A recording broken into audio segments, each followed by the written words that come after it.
Hello friends, कैसे हैं आप सब लोग। उम्मीद करते हैं आपकी गेट बी की तैयारी अच्छी चल रही होगी। जैसा कि आप सब जानते हैं, गेट बी का जो पेपर होता है उसमें कुल मिला के 160 क्वेश्चंस होते हैं। सेक्शन ए में कुल 60 क्वेश्चंस होते हैं, जो कि फिजिक्स, केमिस्ट्री, मैथ्स और बायो रिलेटेड होते हैं। हर क्वेश्चन का मार्क्स 1 होता है।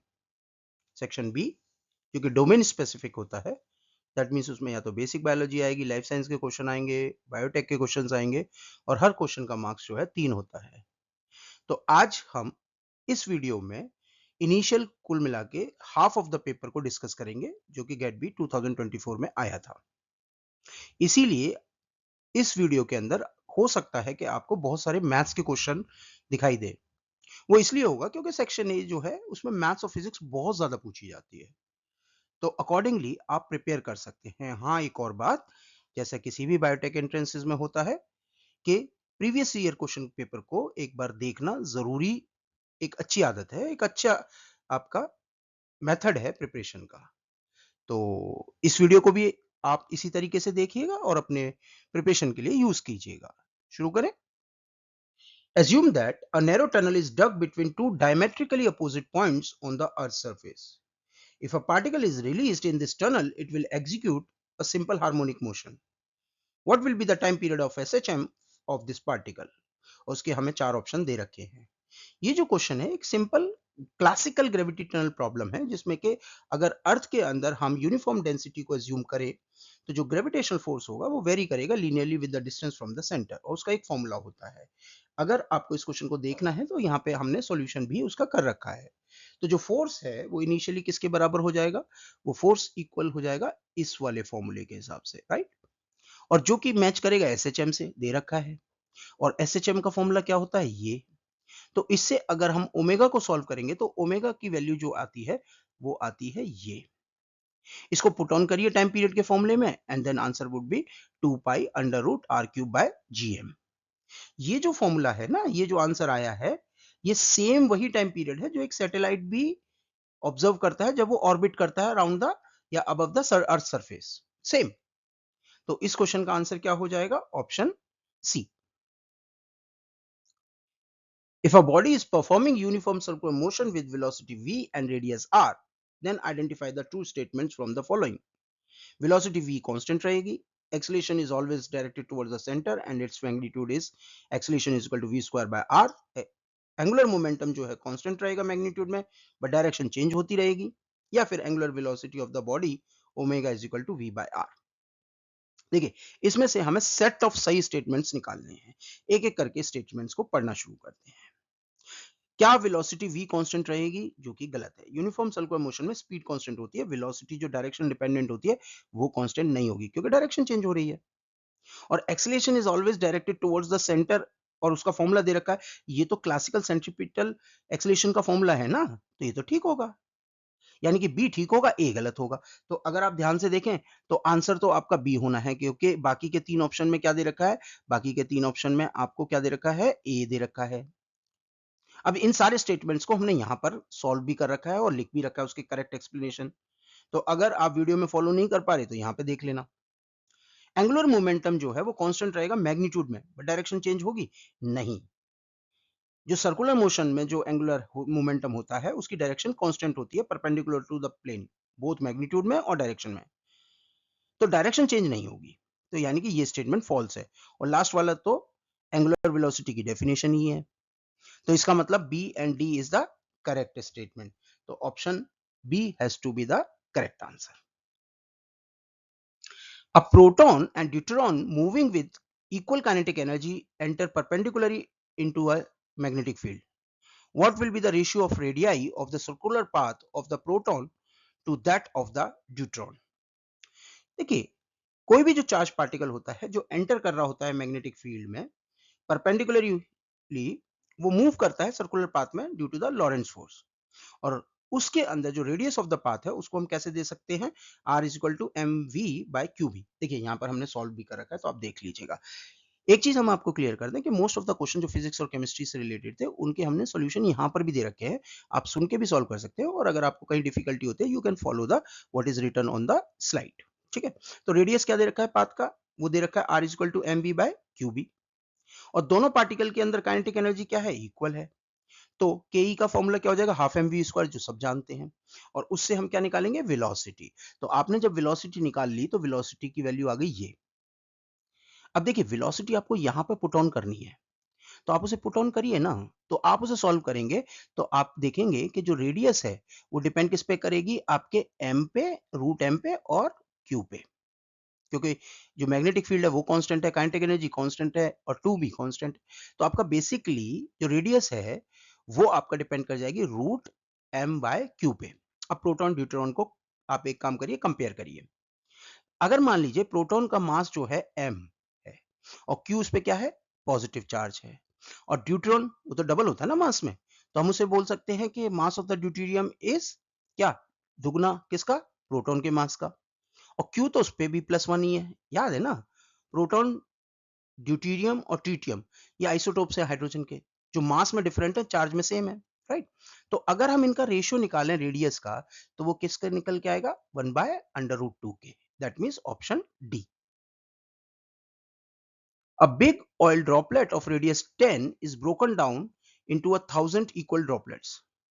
What will be the gain in the surface energy? और surface tension दे रखी है ऑयल की 0.1 न्यूटन पर मीटर। क्या वो 5 जूल होगी, 10 जूल होगी, 0.11 जूल होगी या 0.25 जूल होगी? देखिए जैसा कि हम जानते हैं कि सरफेस एनर्जी जो है वो प्रोपोर्शनल होती है सरफेस एरिया के। जैसा कि आप देखिए सॉल्व करा है जैसे हमने, तो जो सरफेस एरिया है वो जितना ज्यादा होगा उतनी सरफेस एनर्जी होगी, राइट। तो अगर हमें सरफेस एनर्जी निकालनी है तो सरफेस एनर्जी का फॉर्मूला क्या होगा, surface energy is equal to surface tension into surface area. आप सरफेस एरिया कैलकुलेट करिए, सरफेस टेंशन आपको दे रखी है, राइट। तो अगर हम इनिशियल ड्रॉपलेट से सरफेस एरिया निकालते हैं, उसका सरफेस एरिया था इतना, ठीक है। अब आपने उसको 1000 फाइन ड्रॉपलेट्स में तोड़ दिया, वॉल्यूम तो उसका उतना ही रहा ना। तो वॉल्यूम का कंजर्वेशन का फॉर्मूला लगाएंगे तो उससे रेडियस निकल जाएगी आपकी, और उस रेडियस से अगर आप सरफेस एरिया एक ड्रॉपलेट का निकालेंगे तो आपका निकल के आएगा इतना, और 1000 से मल्टीप्लाई कर दिए, that means total surface area आ जाएगा, तो वो आ जाता है 0.4 पाई मीटर स्क्वायर। आप देखिए ये आपने जब ब्रोकन डाउन किया था 1000 में तब आया है, और पहले कितना था, इतना। दैट मींस अगर इसमें से माइनस कर देंगे तो आपको गेन आ जाएगा कि कितना हुआ, 0.36 पाई मीटर स्क्वायर। अब आपका फॉर्मूला काम में आएगा, सरफेस एनर्जी में कितना इंक्रीज होगा, सरफेस टेंशन इनटू आपका सरफेस एरिया। उसको सॉल्व करिए, आपका आंसर आ जाएगा 0.11। That means option C. Two parallel rail tracks run east west, okay. Train P जो है वो मूव कर रही है ईस्ट डायरेक्शन में, स्पीड है उसकी 36 किलोमीटर पर आवर, और ट्रेन क्यू जो है वो मूव कर रही है स्पीड के साथ 72 किलोमीटर स्पीड के साथ वेस्ट में। अब आपको ये बताना है कि वेलोसिटी क्यू की विद रिस्पेक्ट टू पी क्या होगी। क्वेश्चन को जरा समझते हैं। लेट अस से एक रेफरेंस पॉइंट है ये हमारा, तो एक रेल ट्रैक पे आपका ईस्ट की तरफ जा रहे हैं आप, कौन सी ट्रेन के साथ, पी, और इसकी स्पीड कितनी है आपकी 36 किलोमीटर पर आवर। और एक और ट्रेन है जो कि आपकी जा रही है वेस्ट की तरफ, जो कि ट्रेन है आपकी क्यू, और इसकी स्पीड है आपकी 72 किलोमीटर पर आवर। अब आपको वेलोसिटी निकालनी है क्यू की विद रिस्पेक्ट टू पी। अब देखने में इस क्वेश्चन को एक टिपिकल बायोलॉजी वाले स्टूडेंट को ये लगेगा कि जब दोनों की हमें वेलोसिटी दे रखी है तो फर्क क्या आ गया। पर आपको ये समझना होगा फिजिक्स के अंदर जो रिलेटिव मोशन है वो डबल्स हो जाता है इफेक्टिव स्पीड में, जब सब ऑब्जेक्ट जो हैं वो अपोजिट डायरेक्शन में मूव करते हैं। दैट मीन्स अगर हम इस क्वेश्चन को सॉल्व करें तो पहले हम ट्रेन पी को सॉल्व करते हैं, ठीक है ना।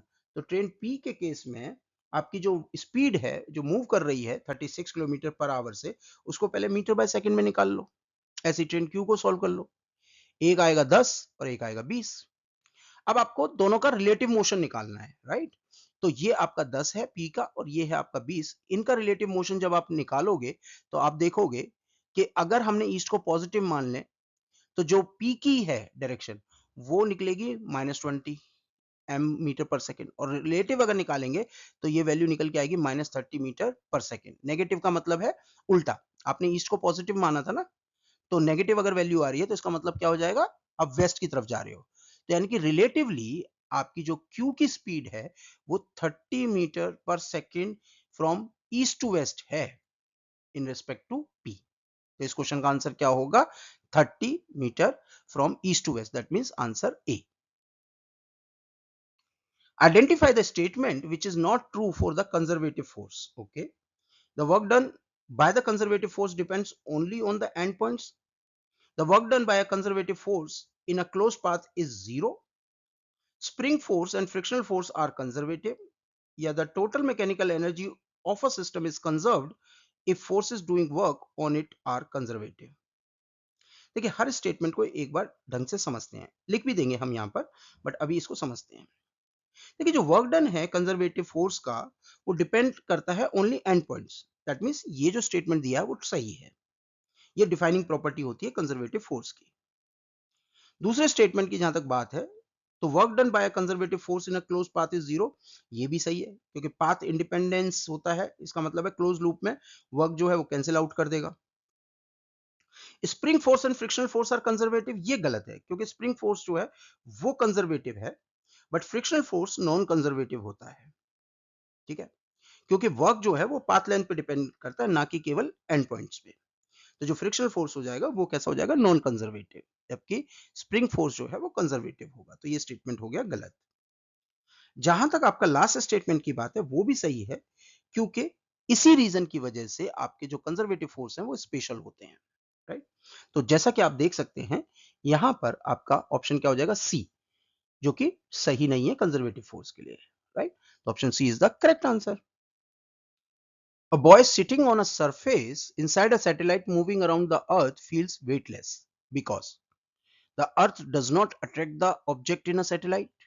The reaction on the person balances the gravitational forces. A person sitting in the satellite is not accelerated, या normal force जो है reaction का वो zero है।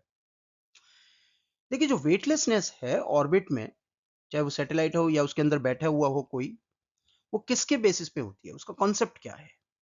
तो कोई भी सैटेलाइट या उसके अंदर कोई भी बैठी हुई चीज वो फ्री फॉल की स्टेट में होती है अराउंड द अर्थ।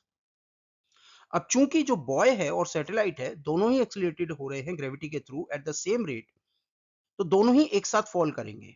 बॉयज के ऊपर कोई स्पेशल फोर्स नहीं लगेगा, दैट मीन्स नॉर्मल फोर्स जो हो जाएगा वो क्या हो जाएगा? जीरो हो जाएगा। और अपरेंट वेट आदमी का क्या होता है? वो कितना नॉर्मल फोर्स फील कर रहा है। तो जब नॉर्मल फोर्स जीरो है तो आपका वेट भी जीरो हो जाएगा, आप वेटलेस फील करोगे। Apparent wait, not exact wait, apparent wait आपका जीरो हो जाएगा, तो आप वेटलेस फील करोगे। तो यानी इस क्वेश्चन का आंसर क्या हो जाएगा? Option D. बाकी के अगर स्टेटमेंट्स को चेक करें, the earth does not attract the object in a satellite, ये गलत है। अर्थ की जो ग्रेविटी है वो एग्जैक्टली वही है जो कि सैटेलाइट को ऑर्बिट में मूव कराने के लिए जरूरी है। The reaction on the person balance the gravitational force, वो गलत है। ये भी ऑप्शन क्यों? क्योंकि अगर ये सही होता तो बॉय के लिए जो वेट है वो फील होता, वेटलेसनेस नहीं होती, क्योंकि ग्रेविटेशनल पुल लग गया ना, फोर्स आ गया। एक person sitting in the satellite is not accelerated, ये भी गलत है। दोनों ही सैटेलाइट और पर्सन दोनों ही एक्सीलरेटेड हो रहे हैं ग्रेविटी के through, but equally. Normal force जो है वो जीरो है, ये सही था। तो इस क्वेश्चन का आंसर क्या हो गया? Option D. Two cylindrical vessels of equal cross-sectional area A contain water up to the height H1 and H2. ठीक है, the vessels are interconnected so that the levels in them becomes equal. What is the work done during this process if density, that means rho, is the density of water? अब इसमें चार option दे रखे हैं, तो इस question को अगर हमें सॉल्व करना है तो आप देखिए, ये बहुत ही बढ़िया एग्जांपल है कि कैसे एनर्जी मिनिमाइजेशन जो है वो ड्राइव करता है फ्लूइड रीडिस्ट्रीब्यूशन, यानी फ्लूइड मैकेनिक्स। चलो एक काम करते हैं, इस प्रॉब्लम को एक बार समझने की कोशिश करते हैं। ठीक है, दो सिलेंडर दे रखे हैं जो इक्वल क्रॉस सेक्शनल एरिया के हैं ए, और इनिशियल वाटर हाइट एक में H1 है और एक में H2 है। जब कनेक्ट होते हैं तो वाटर लेवल जो है वो इक्वलाइज हो जाता है, और फाइनल जो आपकी हाइट होती है वो क्या आ जाती है? Average of the original Heights. अब आपको वर्क डन निकालना है रीडिस्ट्रीब्यूशन पे, तो वर्क डन किसके बराबर होगा? Loss in gravitational potential energy of the water column.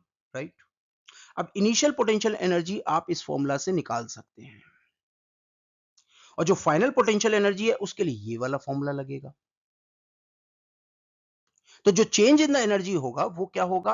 वो W is equal to UT U I minus U F. अब एच एफ की वैल्यू सब्सटीट्यूट कर दिए और उससे निकाल लीजिए आप अपना वर्क डन, जो कि बराबर आएगा ऑप्शन 4 के। तो इस क्वेश्चन का आंसर क्या होगा? Option 4, that means option D. देखिए, इस तरीके के क्वेश्चन में आप अक्सर सोचते होंगे कि हमने आंसर को सॉल्व करके आपका दे दिया है, सामने दिख रहा है, फिर क्या एक्सप्लेन करने के लिए रह गया। देखिए, जो फिजिक्स और मैथ्स के क्वेश्चन होते हैं, अगर हम उनको खाली वोकल से आपको एक्सप्लेन करने की कोशिश करेंगे तो कई बार आप मिस कर जाएंगे ट्रैक को। इसलिए बेटर है कि आप सुनिए भी और साथ में देखिए भी। तो उस देखने के पर्पस के लिए हम यहाँ पर उसको पेस्ट कर देते हैं आंसर्स को, जिससे कि आप कभी कंफ्यूज भी हो रहे हैं, हमारी लैंग्वेज को नहीं समझ पा रहे, तो एटलीस्ट बाय देखने के बाद आप इस तरीके के क्वेश्चंस को सॉल्व कर सकें। बाकी आप खुद में समझदार हैं, कौन सी कंडीशंस को फॉलो करना है, आपको खाली सुनना है या देखना है, वो आपके ऊपर है, राइट? तो option D has to be the correct answer. A bullet of mass 20 gram moving at 50 meter per second penetrates 20 centimeter in a wooden block. ठीक है। Now, what is the magnitude of the force exerted on the wooden block? Is it 625 Newton, 225 Newton, 125 Newton या 725 Newton? देखिए, जो bullet penetration problem है, इसको step by step एक बार solve करते हैं। मास क्या दे रखा है बुलेट का? 20 ग्राम, दैट मीन्स किलोग्राम में क्या आ जाएगा आपका? 0.02। वेलोसिटी इनिशियल कितनी देर के? 50 मीटर पर सेकंड। मीटर भी सही है और सेकंड भी सही है, तो इसमें हम यूनिट चेंज नहीं करेंगे। डेप्थ की यूनिट सेंटीमीटर में दे रखी है, तो उसको मीटर में कन्वर्ट कर लीजिए। अब आपको फाइंड आउट करना है कि what is the average force exerted. जो वर्क एनर्जी प्रिंसिपल है उसके हिसाब से वर्क डन जो है by force is equal to loss in kinetic energy. और इनिशियल काइनेटिक एनर्जी क्या थी, उसका फॉर्मूले में अगर डालेंगे तो आपको 25 जूल निकल के आएगा। Work done by the resistive forces, force into distance, वो किसके बराबर हो जाए? काइनेटिक एनर्जी के। काइनेटिक एनर्जी ऑलरेडी आपने निकाली है अभी, तो फोर्स कितना आ जाएगा? फोर्स आ जाएगा 125 newton. That means option C has to be the correct answer. Identify which of the following statements regarding significant figures are correct. इस तरह के क्वेश्चन जो है ना, वो क्लासिकल एग्जाम ट्रैप होते हैं, जिसमें ट्रेलिंग जीरो विद डेसिमल और विदाउट डेसिमल पूछा जाता है सिग्निफिकेंट है या नहीं। कोई भी trailing zero with a decimal हमेशा सिग्निफिकेंट होता है, विदाउट अ डेसिमल हमेशा सिग्निफिकेंट नहीं होता। अब इन क्वेश्चंस को स्टेटमेंट बाय स्टेटमेंट यहाँ सॉल्व भी कर रखा है, आप देख सकते हैं। 6.405 में 4 सिग्निफिकेंट फिगर्स हैं, ये सही स्टेटमेंट्स है, क्योंकि जो जीरो दे भी रखा है वो नॉन जीरो डिजिट्स के बीच में है, 4 और 5 के। जहां तक बात है 12300 की, उसमें 5 सिग्निफिकेंट फिगर्स नहीं है, क्योंकि आपका डेसिमल का मेंशन नहीं है, और without a decimal trailing zeros non significant होते हैं। तो 1 2 3 ही केवल डेसिमल के बिना सिग्निफिकेंट होंगे। 0.00421 जो है उसमें 5 सिग्निफिकेंट फिगर्स हैं नहीं, क्योंकि यहां पर जो जीरो है डेसिमल के बाद लीड कर रहा है, तो यानी कि केवल 4 to 1 ही 3 सिग्निफिकेंट फिगर्स होंगे। अगर ये 0 4 to 1 के बीच में होते तो सिग्निफिकेंट हो जाते। जहां तक लास्ट की बात है 4.500, उसमें ट्रिलिंग जीरो दे रखा है डेसिमल के साथ, तो इसलिए वो भी सिग्निफिकेंट होगा। यानी कि इस क्वेश्चन का आंसर क्या होगा? ए भी आपका सही है स्टेटमेंट और डी भी सही है, यानी option B has to be the correct answer. The cross product of vector A and vector B has a magnitude of 50 units, जहां पे vector A has a magnitude of 10। तो angle between vector A and vector B 60 degree दे रखा है, magnitude निकालना है vector B का। इस क्वेश्चन को हमने यहाँ पे सॉल्व भी कर रखा है, जैसा कि आप देख सकते हैं। मैग्नीट्यूड ऑफ क्रॉस प्रोडक्ट जो होगा वो किसके बराबर हो जाएगा? ए वेक्टर और बी वेक्टर के साइन थीटा के बराबर। वैल्यूज को सब्स्टिट्यूट करिए। आप अगर वैल्यूज को सब्स्टिट्यूट करेंगे तो जो बी की वैल्यू है वो कितनी निकल के आएगी? 10√3। That means option C. A resistor R dissipates power P when connected to a generator. अगर दूसरा रजिस्टर Q को हम पुट ऑन करें सीरीज में R के साथ, तो जो पावर है वो कितनी डिसिपेट होगी? Will it increase, decrease, remain the same, और इंक्रीज और decrease depending on the value of R and Q। ये जो रजिस्टर पावर डिसिपेशन प्रॉब्लम है, इसको ब्रेक डाउन करते हैं, कॉन्सेप्ट को एक बार समझने की कोशिश करते हैं। कॉन्सेप्ट क्या कह रहा है कि जो रजिस्टर R है वो डिसिपेट करेगा पावर P को जब उसको हम डायरेक्टली कनेक्ट करेंगे जनरेटर के साथ, जिसका वोल्टेज लेट्स से V है। अब पावर अक्रॉस आर कितनी होगी? वो होगी वी स्क्वायर बाय आर, जैसा कि आप देख सकते हैं यहाँ पर ये डायग्राम में। ठीक है। अगर दूसरे रजिस्टर क्यू को ऐड कर दिया जाए सीरीज में, तो टोटल रेजिस्टेंस कितना हो जाएगा? R plus Q. अब जो करंट है थ्रू दैट सर्किट वो डिक्रीज करेगा, तो जो वोल्टेज ड्रॉप है अक्रॉस आर वो भी डिक्रीज करेगा। तो इसीलिए जो पावर है डिसिपेटेड आर में वो लेस होगी पहले के मुकाबले। कैलकुलेशंस को अगर एक बार देखें तो आई की वैल्यू कितनी हो जाएगी, I is equal to V by R plus Q. और पावर जो आर थी वो कितनी थी पहले आपकी, पी आर पे आई स्क्वायर आर। अगर आई की वैल्यू डालेंगे तो वो वैल्यू आ जाएगी इतनी। तो यानी कि पहले आर अकेला जब था उसके मुकाबले आपका जब उसे सीरीज में दूसरा हम कनेक्ट करते हैं तो जो पावर है ओरिजिनल पावर के वो क्या हो जाएगी, कम हो जाएगी। तो हमेशा याद रखिएगा रेजिस्टेंस को अगर सीरीज में ऐड किया जाए तो वो हमेशा करंट को कम कर देता है। तो हर रजिस्टर डिसिपेट जो करता है पावर को वो कम करेगा पहले के मुकाबले। तो इस क्वेश्चन का आंसर क्या होगा, option B. The electrical charge on a body is always an integral multiple of E, where E is the charge that an electron or proton carries. इस कॉन्सेप्ट को क्या बोलते हैं? देखिए जो इलेक्ट्रिकल चार्जेस है उसकी जो तीन फंडामेंटल प्रॉपर्टीज हैं वो क्या है, क्वांटाइजेशन। दैट मीन चार्ज जो है इलेक्ट्रिकल चार्ज है वो डिस्क्रीट पैकेट्स में होता है, integral multiple of elementary charge होता है, फ्रैक्शंस में नहीं होगा। यानी कि आप कभी भी 1.5 कूलम चार्ज नहीं सुनेंगे, 1 सुनेंगे, 2 सुनेंगे, 4 सुन सकते हैं, 6 सुन सकते हैं, मल्टीपल्स में हो सकता है बट फ्रैक्शंस में नहीं होगा। इस प्रोसेस को कहते हैं क्वांटाइजेशन ऑफ द चार्जेस। तो ये जो स्टेटमेंट दे रखा है वो दे रखा है क्वांटाइजेशन ऑफ चार्जेस का। जहां तक बाकी के दूसरे ऑप्शंस की बात है, एडिटिविटी ऑफ द चार्जेस का मतलब होता है चार्ज सिंपली ऐड कर सकते हैं एल्जेब्रिकली, नॉट डिस्क्रीटनेस। यानी कि अगर आप 2 कूलम और 3 कूलम को जोड़ो तो टोटल 5 कूलम होगा, जैसे कि मैथ्स में 2 और 3 जोड़ के 5 बनता है। कंजर्वेशन की जहां तक बात है इसका मतलब होता है जो टोटल चार्जेस है वो कांस्टेंट रहेगा किसी भी आइसोलेटेड सिस्टम में। तो जो कंजर्वेशन है वो टोटल चार्जेस कंबाइन अगर आप करते हो, टोटल जो चार्जेस है उसकी कांस्टेंसी के बारे में बात करता है। एडिटिविटी जो है वो उसके एड सम के बारे में बात करता है। जहां तक प्रिंसिपल ऑफ सुपरपोजिशन की बात है, that refers to the forces due to the multiple charges adding vectorically. Quantization of the charges जहां तक बात है वो बात करता है कि किसी भी बॉडी पे जो टोटल चार्ज है वो इंटीग्रल मल्टीपल होगा एक डेफिनेट चार्जेस के, राइट। तो इस क्वेश्चन का आंसर क्या होगा, ऑप्शन बी।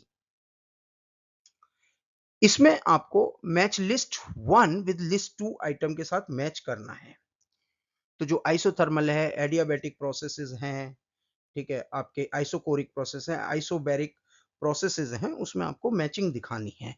एक बार इन प्रोसेसेस को आप देख लीजिए। तो जहां तक आइसोथर्मल प्रोसेस का बात है उसमें W किसके बराबर हो जाएगा, वर्क डन किसके बराबर हो जाएगा, mu R T ln V2 by V1 के, जो कि आपका मैच कर रहा है किसके साथ, 3 के साथ। तो यानी ए का होगा 3, जो कि आपके ऑप्शन 1 में भी हो सकता है, 3 में भी हो सकता है, 4 में भी हो सकता है, 2 में नहीं होगा। एडियाबैटिक प्रोसेस जो है उसमें W का यानी वर्क डन का वैल्यू किसके बराबर हो जाता है, mu R T1 minus T2 by gamma minus 1 के बराबर। गामा मतलब डिग्री ऑफ रैंडमनेस, तो जो हो जाएगा वो किसके बराबर हो जाएगा, 4 के। तो बी का 4, यानी कि ऑप्शन तो आपको क्लियर हो गया, फर्स्ट ही होगा, राइट। आइसोकोरिक प्रोसेस जिसमें कि वॉल्यूम कांस्टेंट होता है तो वर्क डन होगा नहीं, यानी वर्क डन किसके बराबर हो जाएगा, 0 के।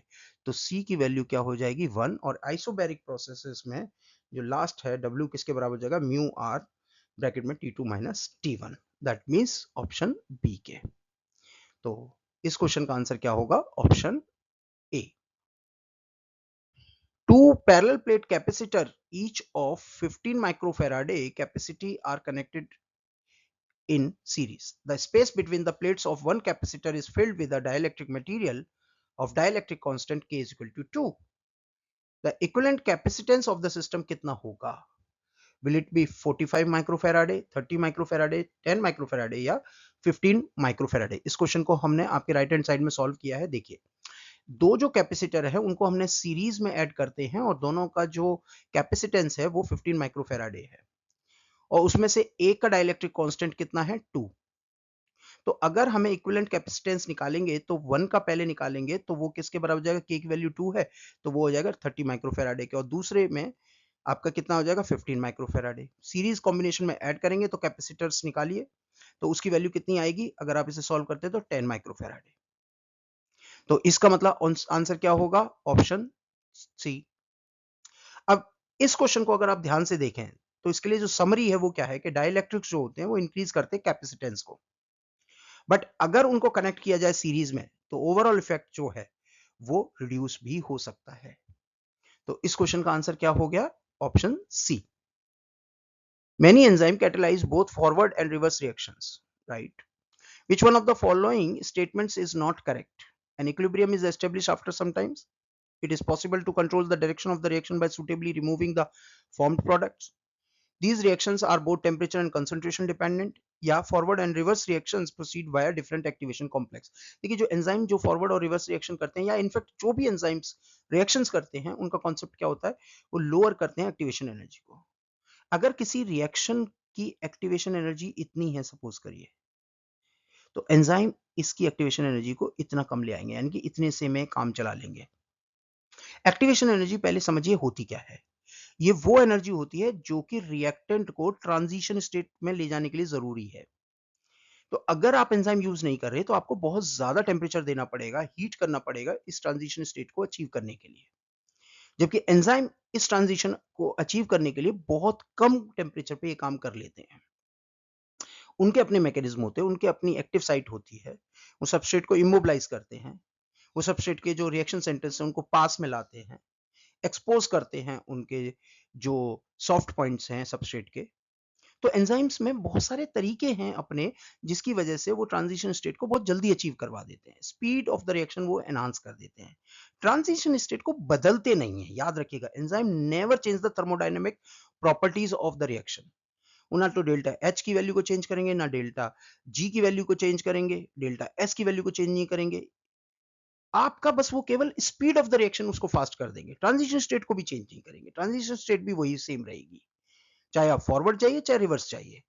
तो आपको आंसर तो समझ में ही आ गया होगा कि जो फॉरवर्ड और रिवर्स रिएक्शन है उसमें डिफरेंट एक्टिवेशन कॉम्प्लेक्स बनते नहीं जी, सेम ही बनेगा। तो अगर बाकी के स्टेटमेंट्स को आप एक बार चेक करें तो आप देखेंगे कि कोई भी इक्विलिब्रियम जो है वो अचीव हो जाता है आफ्टर सम टाइम्स, ये तो सही है, एंजाइम स्पीड करते हैं रिएक्शन को दोनों डायरेक्शन में, जब तक के इक्विलिब्रियम अचीव नहीं हो। इक्विलिब्रियम जैसे अचीव हो गया, एंजाइम सॉफ्टन अप हो जाते हैं, एंजाइम थोड़े से स्लो पड़ जाते हैं। It is possible to control the direction of the reaction by suitably removing, yes, क्योंकि अगर आप किसी भी कंपाउंड को हटा रहे हैं तो आप इक्विलिब्रियम डिस्टर्ब कर रहे हो ना। ली चैटलियर प्रिंसिपल याद है ना? तो जब तक आप उसमें से किसी भी प्रोडक्ट को हटाते जाओगे या सबस्ट्रेट को ऐड करते जाओगे, रिएक्शन कंटिन्यू होगा, क्योंकि इक्विलिब्रियम नहीं आएगा। एक बार इक्विलिब्रियम आ गया तो एंजाइम जो है अब रिएक्शन नहीं कर पाएंगे। तो यानी कि सेकंड जो स्टेटमेंट है वो भी ठीक है। जहां तक थर्ड स्टेटमेंट की बात है कि टेम्परेचर या कंसंट्रेशन डिपेंडेंट, अभी हमने बोला कि आप कंसंट्रेशन प्रोडक्ट की हटाते जाइए, रिएक्टेंट की डालते जाइए, या आप टेम्परेचर दे दीजिए तो और एक्टिवेशन एनर्जी जल्दी आ जाएगी, यानी ट्रांजिशन स्टेट और जल्दी अचीव हो जाएगी। यानी कि एंजाइम कैटालाइज रिएक्शन जो है टेम्परेचर और कंसंट्रेशन डिपेंडेंट भी होती हैं, पर जो एक्टिवेशन कॉम्प्लेक्स है या ट्रांजिशन कॉम्प्लेक्स है वो सेम रहता है, चाहे आप फॉरवर्ड जाइए चाहे आप रिवर्स आइए। ठीक, तो इस क्वेश्चन का आंसर क्या होगा? Option D. सेंगर रिएक्शन जो सीक्वेंसिंग के लिए यूज होता है वो किसका एग्जांपल है? इलेक्ट्रोफिलिक सब्स्टिट्यूशन का, हाइड्रोलिसिस का, स्टेरिफिकेशन का, या न्यूक्लियोफिलिक सब्स्टिट्यूशन का? पहली बात तो ये क्वेश्चन कंफ्यूजिंग है। कौन सी सीक्वेंसिंग? जो फ्रेडरिक सेंगर है उसने दोनों सीक्वेंसिंग दी थी, अमाइनो एसिड्स के लिए भी दी है और डीएनए यानी न्यूक्लियोटाइड सीक्वेंसिंग के लिए भी दिया है। जो फ्रेडरिक सेंगर ने सबसे पहले प्रपोज किया था अमाइनो एसिड सीक्वेंसिंग, जिसके लिए उन्होंने एक केमिकल प्रपोज किया था जिसे हम सेंगर रिएजेंट बोलते हैं, 2,4 डाइनाइट्रोफ्लोरोबेंजीन, जो कि अमाइनो एसिड सीक्वेंसिंग के लिए शुरुआती मेथड था सीक्वेंसिंग के लिए। बाद में आपका एडमंड डिग्रेडेशन मेथड आ गया which is more popular than Sanger's method, but तब तक सेंगर को नोबेल प्राइज मिल गया था इस चीज के लिए। जब डीएनए सीक्वेंसिंग में प्रॉब्लम शुरू हुई, मैक्सम गिलबर्ट की सीक्वेंसिंग थोड़ा प्रॉब्लमेटिक थी, तो then Sanger again appear in the picture and he propose a method called dideoxy sequencing method. Dideoxy sequencing method में जो एक बेसिक कॉन्सेप्ट चलता है वो क्या है? देखिए, अगर हम नॉर्मल डीऑक्सी न्यूक्लियोटाइड जो डीएनए में यूज होता है उसकी बात करें तो आपको पता है सेकंड प्राइम पोजीशन पे हाइड्रोजन होता है और थर्ड प्राइम पोजीशन पे OH होता है, और इसी पर न्यूक्लियोफिलिक अटैक होता है फॉस्फेट ग्रुप का। जबकि डाइडिऑक्सी मेथड के अंदर एक स्टॉपेज मेथड होता है, रोकने का तरीका होता है, जिसमें कि आपका जो न्यूक्लियोटाइड लिया जाता है उस पर ऑक्सीजन नहीं होती, तो आप न्यूक्लियोफिलिक सब्स्टिट्यूशन रिएक्शन है वो नहीं कर पाओगे फॉस्फेट के थ्रू। तो जो सेंगर मेथड है, जिसके डिफरेंट वर्जन आज की डेट में अवेलेबल हैं, उसके अंदर हम यही न्यूक्लियोफिलिक सब्स्टिट्यूशन रिएक्शन को टारगेट करते हैं। यानी कि सेंगर रिएक्शन जो डाइडिऑक्सी मेथड है आपके न्यूक्लियोटाइड सीक्वेंसिंग के लिए, उसमें हम न्यूक्लियोफिलिक सब्स्टिट्यूशन रिएक्शन को बेसिकली टारगेट कर रहे होते हैं। Option D is the correct answer. Which one of the following is an aromatic compound? यहाँ पे कुछ रिंग्स दे रखी हैं और एरोमेटिक कंपाउंड बताना है। अगर किसी भी रिंग को एरोमेटिक होना है तो उसको हक्कल रूल फॉलो करना होगा। हक्कल रूल क्या कहता था कि रिंग जो है प्लेनर हो और कैसी हो, साइक्लिक हो, जो कि ये रिंग्स हैं। उनके अंदर कॉन्टिन्यूअस कॉन्जुगेटेड पाई सिस्टम होना चाहिए। अगर आप देखिए सी में कोई भी कॉन्जुगेटेड पाई सिस्टम है ही नहीं, तो इसका मतलब सी तो आंसर होगा नहीं। उसके अंदर 4n + 2 पाई इलेक्ट्रॉन्स होने चाहिए। n की वैल्यू 0 1 2 3 हो सकती है। तो अब हमें रिंग्स तो सारी हैं, सी ऑप्शन कट गया क्योंकि उसके अंदर कॉन्टिन्यूअस कॉन्जुगेटेड सिस्टम नहीं था। अब ए, बी और डी में से ये देखना है कि क्या उसके अंदर 4n + 2 पाई इलेक्ट्रॉन्स हैं या नहीं। तो अगर हम डी ऑप्शन को देखें तो यहाँ पे 2 इलेक्ट्रॉन्स ये रहे और 2 इलेक्ट्रॉन्स ये रहे, बट ये वाला जो सेंटर है इसमें sp3 सिस्टम आ गया, यानी कि आपका जो कॉन्जुगेटेड पाई सिस्टम है वो डिस्टर्ब हो गया, तो इसीलिए डी भी नहीं होगा। ए और बी में से अगर हम ध्यान से देखें तो 2 इलेक्ट्रॉन्स ये रहे, 2 इलेक्ट्रॉन्स ये रहे, यानी फोर्थ वाला सीन यहाँ पर भी प्रूव है और यहाँ पर भी प्रूव है। नेगेटिविटी की वजह से आपके पास 2 इलेक्ट्रॉन्स और हैं, यानी कि 4 + 2 हो गया, जबकि यहां पर पॉजिटिव होने की वजह से कोई एक्स्ट्रा इलेक्ट्रॉन है नहीं पाई का, तो यानी कि ये रह गया केवल 4। तो 4 + 2 का कॉन्सेप्ट जो हकल रूल कहता है वो किसमें ऑपरेट हो रहा है, सिर्फ ऑप्शन ए में। तो आंसर क्या होगा, option A. Given below are the two statements. Okay, statement 1 कहता है precision refers to the closeness of various measurements for the same quantity. और स्टेटमेंट 2 क्या कहता है, accuracy is the agreement of the obtained value with the known of the true value of the quantity. एक काम करते हैं, इसको simple way में समझते हैं। पहले तो स्टेटमेंट्स को ढंग से पढ़ लीजिएगा जो हमने दे रखे हैं। इसको आपने वो डार्ट गेम देखा है जिसमें हम निशाना लगाते हैं बीच में सेंटर में, समथिंग लाइक दैट, आर्चरीज में एंड ऑल दैट। आप मान लीजिए एक आर्चर हो, है ना, या डार्ट फेंकने वाले हो, आपके मैक्सिमम डार्ट जो हैं वो सेंटर में लग रहे हैं, पास पास पास पास, यानी कि आपका जो मेथड है आर्चरी का वो रिप्रोड्यूसिबल है, इसको बोलते हैं प्रिसीजन। पर सपोज करिए मेरी आस्क थी कि आपको यहां पर लगाना था, यहां पे डार्ट मारना था, आपने एक डार्ट यहां पर मार दिया, बाकी के सब आपके इस जगह पे आ रहे हैं, तो आप प्रिसाइज ज्यादा हो बजाय एक्यूरेट के। बट अगर आप सारे उस जो नोन वैल्यू है उसी पे लगाते हो तो आप एक्यूरेट भी हो और प्रिसाइज भी हो। तो एक्यूरेसी का मतलब है जो आपकी रेफरेंस वैल्यू है, ट्रू वैल्यू है, वहां पर आपको वैल्यू तक अपनी को लेके जाना हो। प्रिसाइज का मतलब है आप कितने रिप्रोड्यूसिबल हो, आप बार बार जो एक्शन कर रहे हो उसमें कितना मिनिमम जो है डिफरेंस आ रहा है। तो आप जरा स्टेटमेंट 1 और स्टेटमेंट 2 को जरा समझना इस बैकड्रॉप में। Precision refers to the closeness of various measurement for the same quantity, ये सही तो है। प्रिसीजन मींस रिपीटेबिलिटी, रिप्रोड्यूसिबिलिटी, आप बार बार मेजरमेंट ले रहे हो जो कि बहुत आसपास आ रही हैं। एक्यूरेसी जो होता है, it is the agreement of the obtained value with the known of the true value, ये भी सही है। Accuracy means closeness to the true value, reference value. आप ये आपके लिए ट्रू वैल्यू थी, आपसे ये कहा गया था यहां पे लाना है, तो यानी कि ये स्टेटमेंट 1 भी ठीक है, स्टेटमेंट 2 भी ठीक है। आप जब पीएचडी शुरू करोगे तो आपसे आपके जो गाइड हैं वो चाहेंगे आप प्रिसाइज हो, एक्यूरेट ना भी हो कोई दिक्कत नहीं है, प्रिसाइज होना जरूरी है। और आपका पीएचडी का जो टेन्योर है पूरे, उसमें आप प्रिसीजन से एक्यूरेसी की तरफ जाते हो actually. So this is what precision to accuracy is all about. आपको शुरुआत में उम्मीद की जाती है कि आप गलत भी कर रहे हो पर वो गलतियां रिपीट होनी चाहिए। I mean what we mean is कि आप अगर एक वैल्यू जो ऑनेस्टली आनी चाहिए थी आप उससे कम भी ला रहे हो, पर वो वैल्यू में रिपीटेबिलिटी होनी चाहिए। ऐसा ना हो कि आज कुछ और परसों कुछ और आप पीएचडी के दौरान 5 साल में क्या सीखते हो कि जो एग्जैक्ट वैल्यू आनी चाहिए थी उसके कितने क्लोज जाते हो। तो आपके experiment by the time as you do more and more experiment during PhD, you become more accurate and precise. Starting में आप प्रिसाइज होते हो। तो इस क्वेश्चन का आंसर क्या हो जाएगा, option A. Which one of the following transition metal is present in vitamin B12? That's very easy. अगर आप vitamin B12 का जो इसको हम कोबालामिन भी बोलते हैं, अगर इसको देखो तो ये कॉम्प्लेक्स कोऑर्डिनेशन कंपाउंड है जिसके अंदर सेंट्रली क्या होता है आपका कोबाल्ट आयन, ये, और इसीलिए इसका नाम पड़ गया क्या, कोबालामिन। ये जो कोबाल्ट आइटम है ये कोऑर्डिनेट करता है कॉरिन रिंग के साथ जो आप चारों तरफ देख रहे हो, राइट, जो कि सिमिलर होती है पोरफायरिन रिंग ऑफ हीमोग्लोबिन, थोड़ी सी मॉडिफाइड भी होती है, राइट। तो इस क्वेश्चन का आंसर क्या हो जाएगा, option B. Which one of the following drugs contain beta lactam? Penicillin, sulfanilamides, erythromycin या क्लोरमफेनिकॉल? देखिए जो बीटा लैक्टम रिंग है वो क्या होती है, बीटा लैक्टम रिंग बोलते हैं इस तरीके के स्ट्रक्चर को, और जो कि किस में मिलती है, पेनिसिलिन या पेनिसिलिन के जितने भी डेरिवेटिव्स हैं।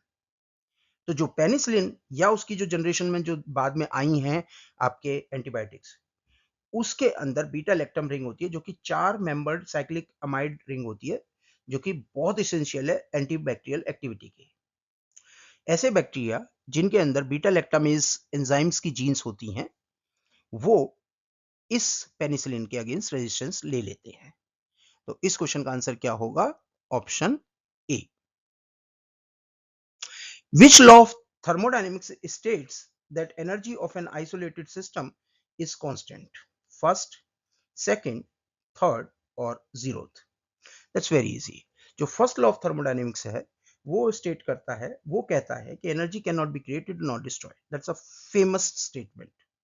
तो जो टोटल एनर्जी है आइसोलेटेड सिस्टम की वो हमेशा कैसी रहेगी, कांस्टेंट रहेगी। तो इस क्वेश्चन का आंसर क्या हो जाएगा, option A. According to MOT, which of the following molecule should exhibit paramagnetism?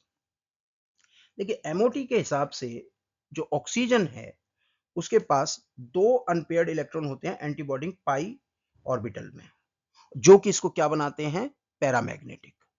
तो इसका मतलब है जो ऑक्सीजन है वो कैसा होगा, पैरामैग्नेटिक होगा, जबकि नाइट्रोजन हो गया, फ्लोरीन हो गया या C2 जो है, इनके अंदर इलेक्ट्रॉन पेयर होने की वजह से वो कैसे रहेंगे, डायमैग्नेटिक। तो इस क्वेश्चन का आंसर क्या होगा, option A. It is possible to separate orthonitrophenol and paranitrophenol using steam distillation process because orthonitrophenol पे क्या होता है, van der Waals forces होते हैं, steric hindrance होता है, इंटरमोलिकुलर हाइड्रोजन बॉन्डिंग होता है या इंट्रामोलिकुलर हाइड्रोजन बॉन्डिंग होता है। जब हम इंट्रामोलिकुलर बोलते हैं यानी कि with in the same molecule, और जब हम इंटरमोलिकुलर बोलते हैं यानी कि डिफरेंट मॉलिक्यूल्स।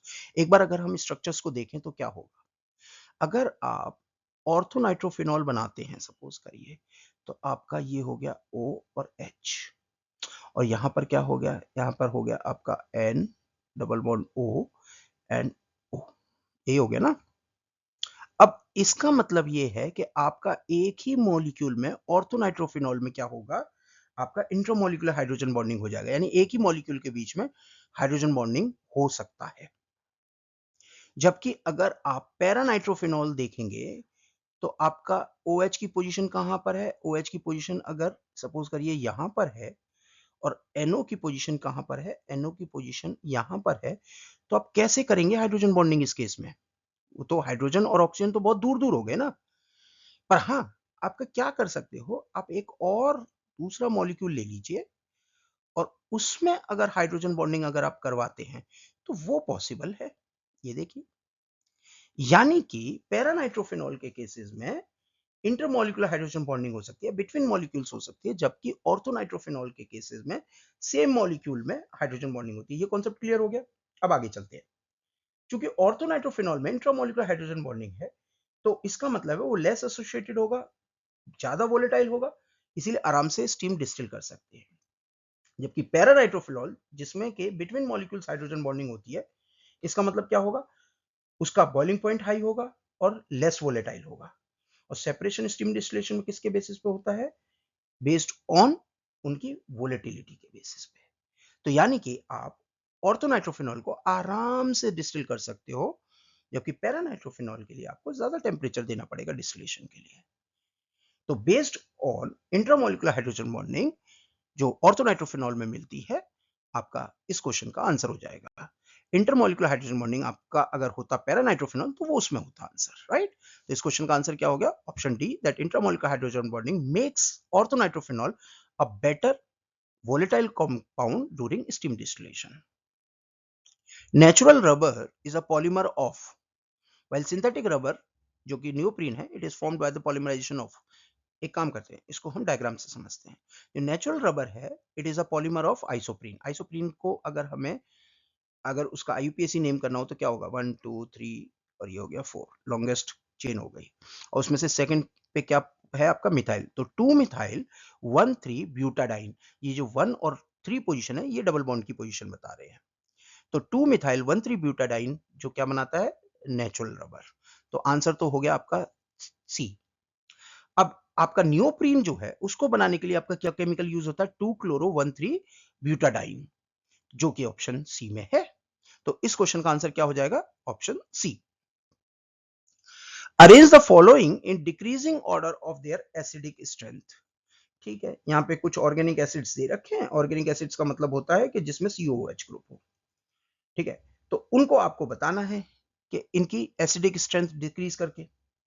देखिए, जो आपकी एसिडिटी है वो इंडक्टिव इफेक्ट ऑफ हैलोजेंस पे डिपेंड कर सकती है कार्बोक्सिलिक ग्रुप के साथ अगर हो.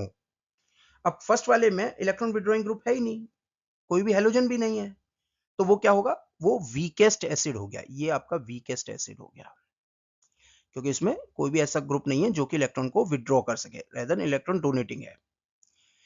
जबकि सेकेंड केस में एक क्लोरीन एटम तो है जो इलेक्ट्रॉन डेंसिटी को पुल कर सकता है, यानी कि जो इसको स्ट्रॉन्गर एसिड बना रहा है.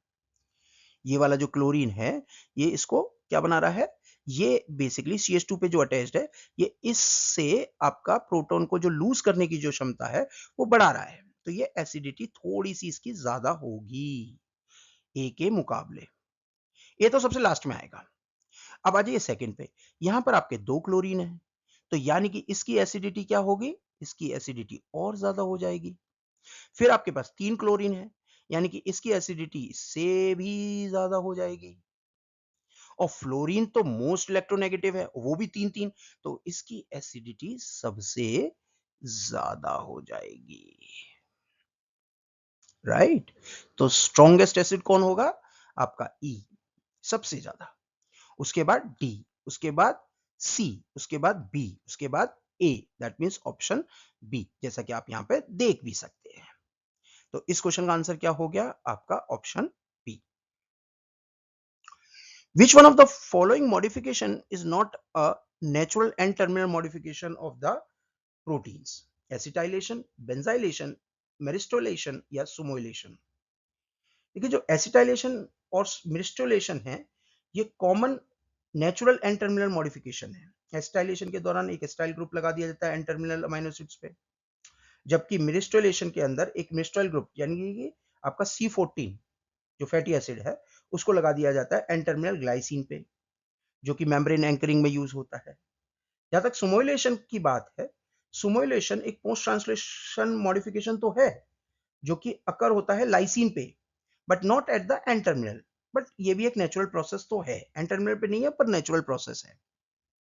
बेंजाइलेशन एक नेचुरल मॉडिफिकेशन है ही नहीं, ये एक सिंथेटिकल केमिकल मॉडिफिकेशन है जो हम लैब में करते हैं, बायोलॉजी में नहीं होता. तो जहां तक एस्टाइलेशन और मेरिस्टोलेशन है, इसमें तो ये तो क्लियर है. एस्टाइलेशन में आप क्या लगाओगे, एक एसिटिक ग्रुप, ये वाला CH3CO, और किस पे लगा दोगे, एन टर्मिनल अमीनो एसिड पे.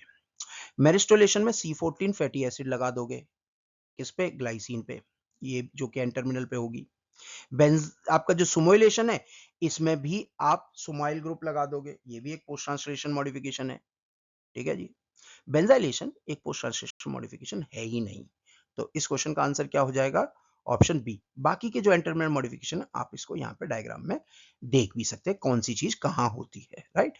तो option B has to be the correct answer. Match the items in list 1 with list 2 items. Okay, list 1 में कुछ हमें केमिकल्स दे रखे हैं और लिस्ट 2 में उसके शायद तो फंक्शन दे रखे हैं या उसके करस्पॉन्डिंग कंपोनेंट्स दे रखे हैं. जहां तक एंजाइम्स की बात है, एंजाइम जो है स्पीड अप करते हैं बायोकेमिकल रिएक्शन को लिविंग सिस्टम में, यानी कि वो क्या है, वो एक ट्रू बायो कैटेलिस्ट है. तो ए का क्या हो जाएगा, 2. ग्लूकोज जो है उसके अंदर 6 कार्बन होते हैं, यानी वो हेक्सोस है, और एक एल्डिहाइड ग्रुप होता है C1 पे, यानी कि वो एल्डोहेक्सोस है. तो बी का क्या हो जाएगा, 3. तो बी का 3 और ए का 2 तो आपका है ऑप्शन बी में. तो आंसर तो आपको पता चल गया होगा। लैक्टोज जो है वो एक डाइसैकेराइड है जो कि गैलेक्टोज और ग्लूकोज से मिलकर बनती है, जबकि मिथ्योनिन एक अमाइनो एसिड है जो जनरली एन टर्मिनल पे लगता है, राइट। तो इस क्वेश्चन का आंसर क्या हो गया? Option B. A nucleic acid chain comprises of phosphate group, nitrogenous base, pentose sugar, thiol group या बीटा 1,4 लिंकेजेस। देखिए, अगर आप एक टिपिकल न्यूक्लियोटाइड के स्ट्रक्चर्स को देखें तो उसके अंदर फॉस्फेट ग्रुप होगा ही होगा, शुगर भी होगी यानी पेंटोस शुगर, और एक नाइट्रोजनस बेसिस प्यूरिन या pyrimidines होंगे। यानी कि ए भी मिलेगा, बी भी मिलेगा और आपका सी भी मिलेगा। थायोल और बीटा 4 लिंकेज जो थायोल ग्रुप है, ये जनरली आपको प्रोटीन्स में मिलते हैं। अमाइनो एसिड में आपके होते हैं ना सिस्टीन, जबकि बीटा 1,4 लिंकेजेस जो हैं वो कार्बोहाइड्रेट्स में मिलती हैं। जैसे कि बीटा 1,4 लिंकेजेस आपके किस में मिलती हैं? सेलुलोज में मिलेंगे, राइट, लैक्टोज में मिलेंगे। तो यानी कि कार्बोहाइड्रेट्स में ई ऑप्शन आएगा और सिस्टीन अमाइनो एसिड्स जो है जो कि प्रोटीन में आ सकता है उसमें डी आएगा। ए बी सी जो है आपके वो किस में आएंगे? आपके न्यूक्लियोटाइड्स में या डीएनए में। तो option D has to be the correct answer. Which of the following element readily react with oxygen to form their oxides? Gold and platinum, neon and argon, aluminium and copper या copper and platinum।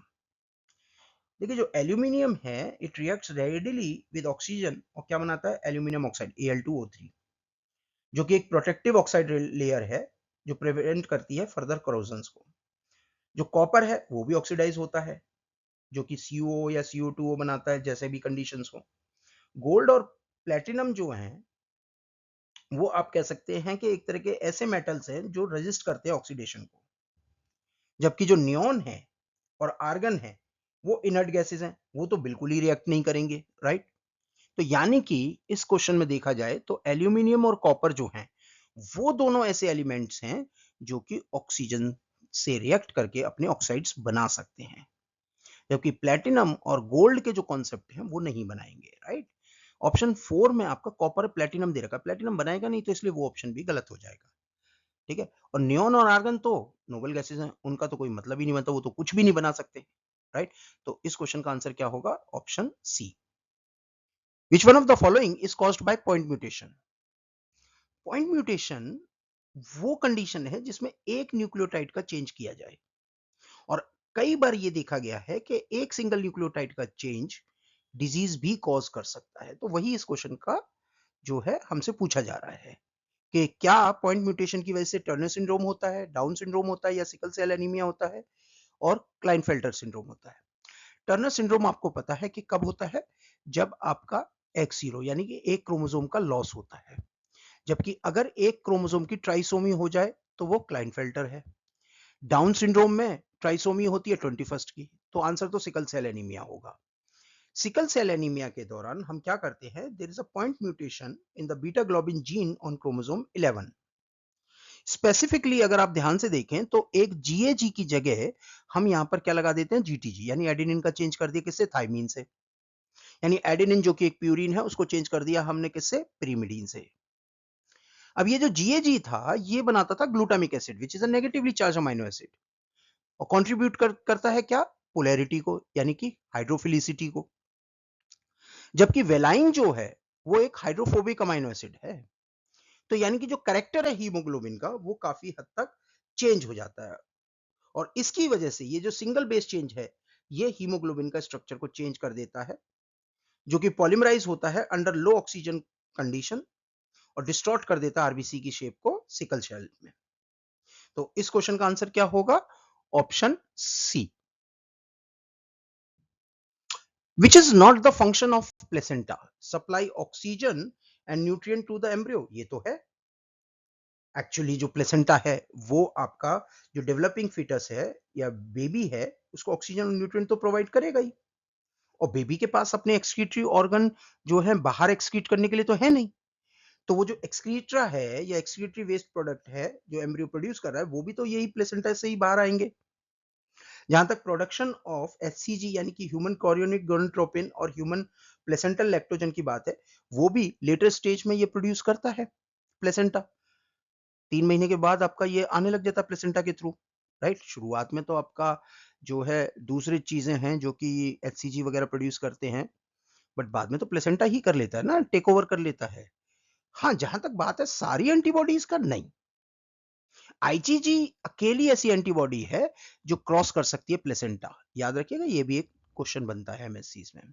जबकि IgM जो कि सबसे बड़ी antibody है size में, या IgA जो सेकंड सबसे बड़ी एंटीबॉडी है, वो तो क्रॉस ही नहीं कर सकती ना प्लेसेंटा को, तो कैसे जाएंगी बेबी तक? तो इसका मतलब जो फंक्शन नहीं है प्लेसेंटा का वो क्या, supply all types of antibody, IgG करता है जो कि स्मॉलेस्ट एंटीबॉडी है, राइट। तो इस क्वेश्चन का आंसर हो गया option D. Which statement is true with respect to colostrum? It is a yellowish fluid secreted by the mother during later days of lactation. नहीं, during early days of lactation. Colostrum provide passive immunity to the infant. Yes, क्योंकि colostrum के अंदर IgA होता है। ये वो antibody है जो मदर में बनी है और गई किसमें, बच्चे में। जब भी आप अपनी एंटीबॉडी खुद क्रिएट करते हो तो वो एक्टिव इम्यूनिटी है, जब भी एंटीबॉडी आप रिसीव करते हो तो वो पैसिव इम्यूनिटी है। तो जो कोलेस्ट्रम है वो नेचुरल पैसिव इम्यूनिटी का एग्जांपल है, तो यानी कि सेकंड आंसर होगा।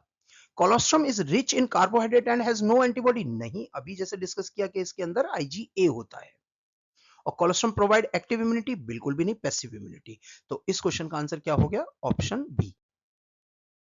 Bacillus thuringiensis toxic protein cry-A controls certain caterpillar pest by turning them toxic in the acidic pH of their gut medium, turning toxic in the alkaline medium of their gut, repelling them from the crops or inducing satiation in them. देखिए जो bacillus thuringiensis है ये produce करता है cry proteins को, cry एक example हो सकता है, जो कि एक इंसेक्टिसिडल टॉक्सिन है। जब कैटरपिलर इसको खाते हैं बीटी स्पोर्स के थ्रू या क्राई प्रोटीन्स को, तो alkaline pH of their mid gut activates these proteins, और ये जो एक्टिवेटेड टॉक्सिन्स हैं they bind to the gut epithelial cells, और उसके अंदर क्या कर देते हैं, पोर्स, जिसके थ्रू सेल लिसिस होनी शुरू हो जाती है और इंसेक्ट की डेथ भी हो जाती है। आप इसको ऐसे भी याद रख सकते हैं, बीटी मतलब बेसिक टॉक्सिसिटी, यानी कि जो एल्कलाइन मीडियम की टॉक्सिसिटी होती है। तो जो क्राई प्रोटीन है वो टॉक्सिक हो जाता है alkaline medium of their gut, that means option B. Which of the following option correctly match the names of the genes and its function in the cloning vector PBR322?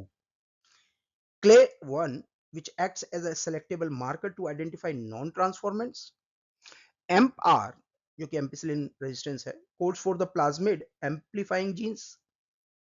ROP codes proteins required for plasmid replication, या ORAI controls plasmid size. देखिए जो CLE1 है वो restriction site है एक restriction enzymes की, तो यानी कि यहां पर जब क्ले 1 से डाइजेशन होगा तो वहां पे आप जीओआई लगाओगे, ना कि यूज करोगे as a selectable marker.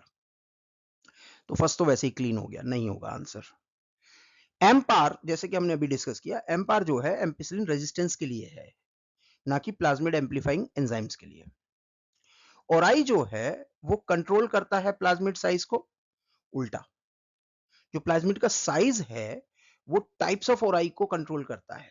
Generally ये देखा गया है जो लार्ज प्लाज्मिड होते हैं उनका ओराई जो है स्ट्रिंजेंट होता है, उनके अंदर रेप्लिकेशन जो है, कॉपी नंबर जो है वो कम होता है।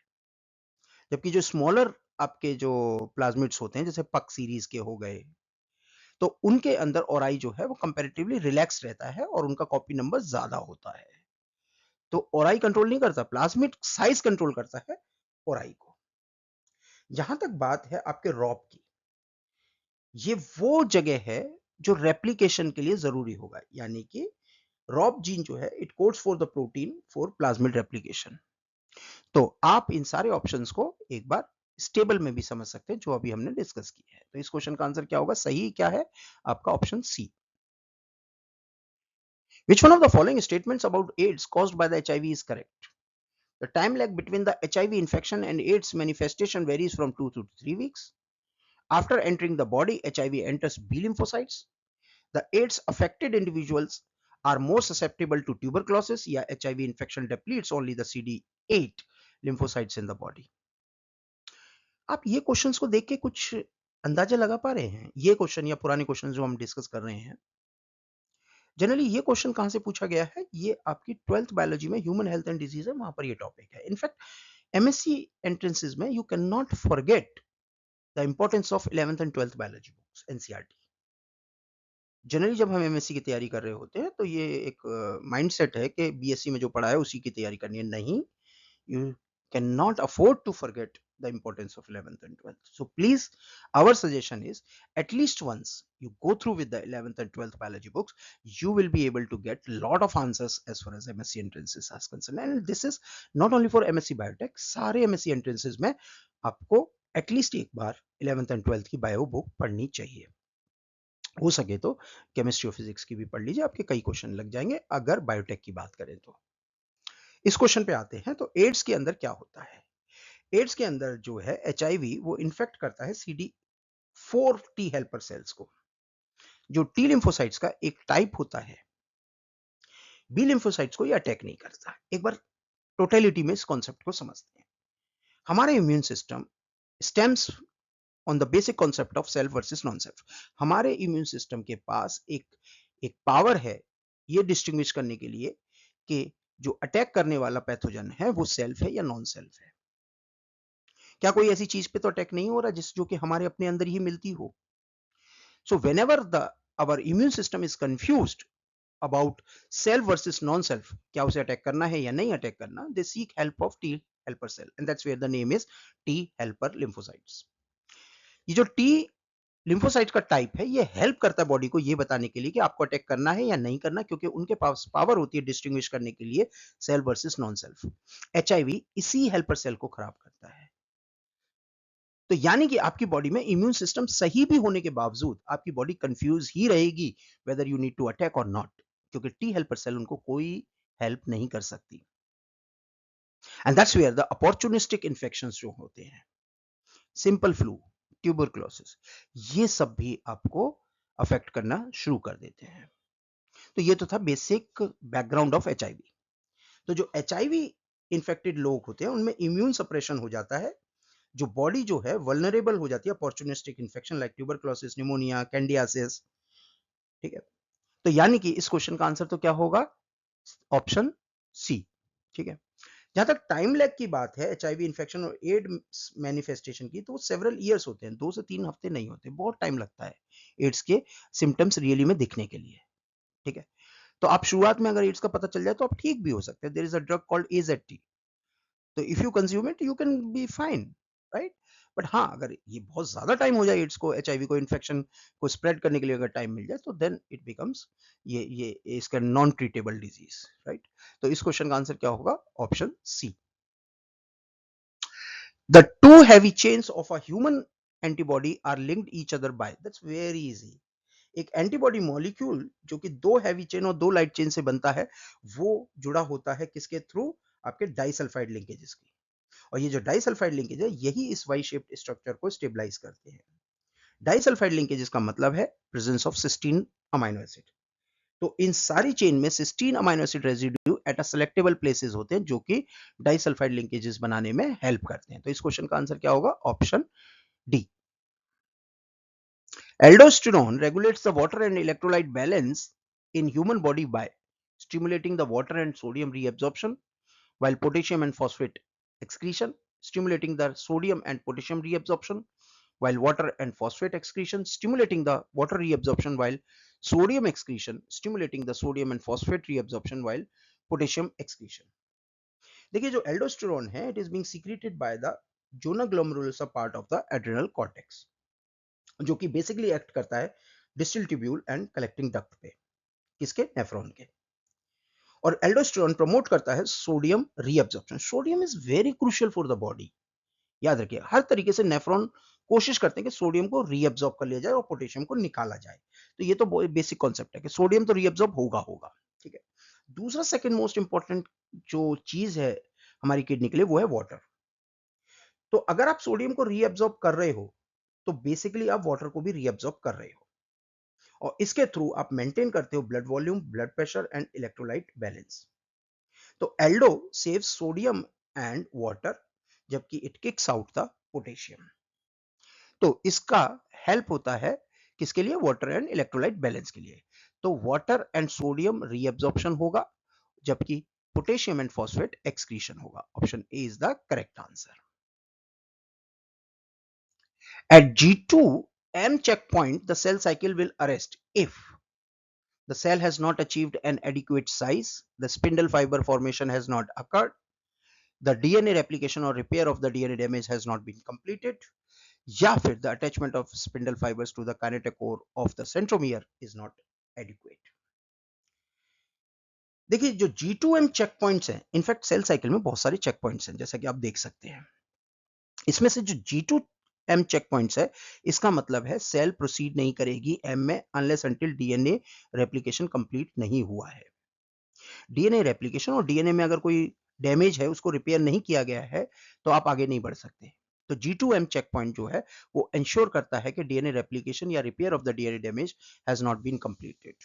अगर ये हो गया है तो आप M में प्रोसीड कर जाएंगे, और अगर नहीं हुआ है तो आप M फेज में नहीं जाएंगे। जहां तक chromosome attach to the mitotic spindle है, वो आपका एम फेज एनाफेज के चेक पॉइंट्स पे होता है, और न्यूट्रिशनल स्टेट्स, एनवायरमेंटल फेवरेबिलिटी, ये G1 और एस फेज के चेक पॉइंट्स पे होता है। तो इस क्वेश्चन का आंसर क्या होगा? Option C. Choose the option that correctly matches for an immunosuppressant and its origin. जहां तक इस टेबल का बात है, तो साइक्लोस्पोरिन ए जो है वो ट्राइकोडर्मा पॉलीस्पोरम से निकाला जाता है, जो कि एक इम्यूनोसप्रेसेंट है, जो कि ऑर्गन ट्रांसप्लांटेशन की रिजेक्शन यानी ग्राफ्ट रिजेक्शन से बचने के लिए जनरली पेशेंट्स को दिया जाता है। तो आंसर तो हो गया आपका साइक्लोस्पोरिन ए। कोलेस्ट्रॉल पाम ऑयल से निकाला जाता है, बट वो एक स्ट्रक्चरल लिपिड है, not an immunosuppressant. Streptokinase Streptococcus से निकाला जाता है, बट वो एक क्लॉट बस्टर है, जो कि जनरली क्लॉट से बचाने के लिए दिया जाता है। और बॉटुलिज्म टॉक्सिन जो है वो सही है, क्लॉस्ट्रिडियम बॉटुलिज्म से ही निकाला जा रहा है, बट वो एक न्यूरोटॉक्सिन है जो मसल रिलैक्सेशन के लिए दिया जाता है, ना कि आपका इम्यूनोसप्रेसेंट। तो इस क्वेश्चन का आंसर क्या होगा? Option B. Which statement is true with respect to meiosis? Meiosis involves two sequential cycle of nuclear and cell division, but only a single cycle of DNA replication. Meiosis involves one cycle of nuclear and cell division, but two cycles of DNA replication. Four diploid cells are formed at the end of meiosis, या two haploid cells are formed at the end of meiosis। देखिए जो meiosis है उसके अंदर DNA replication एक ही बार होगा, जो कि इंटरफेस में होता है। उसके बाद जो सेल है वो जाएगी किसके अंदर? meiosis 1 यानी रिडक्शनल डिवीजन के दौरान, और meiosis 2 जो कि इक्वेशनल डिवीजन है। और कुल मिला के 4 हैप्लॉइड डॉटर सेल्स प्रोड्यूस होते हैं।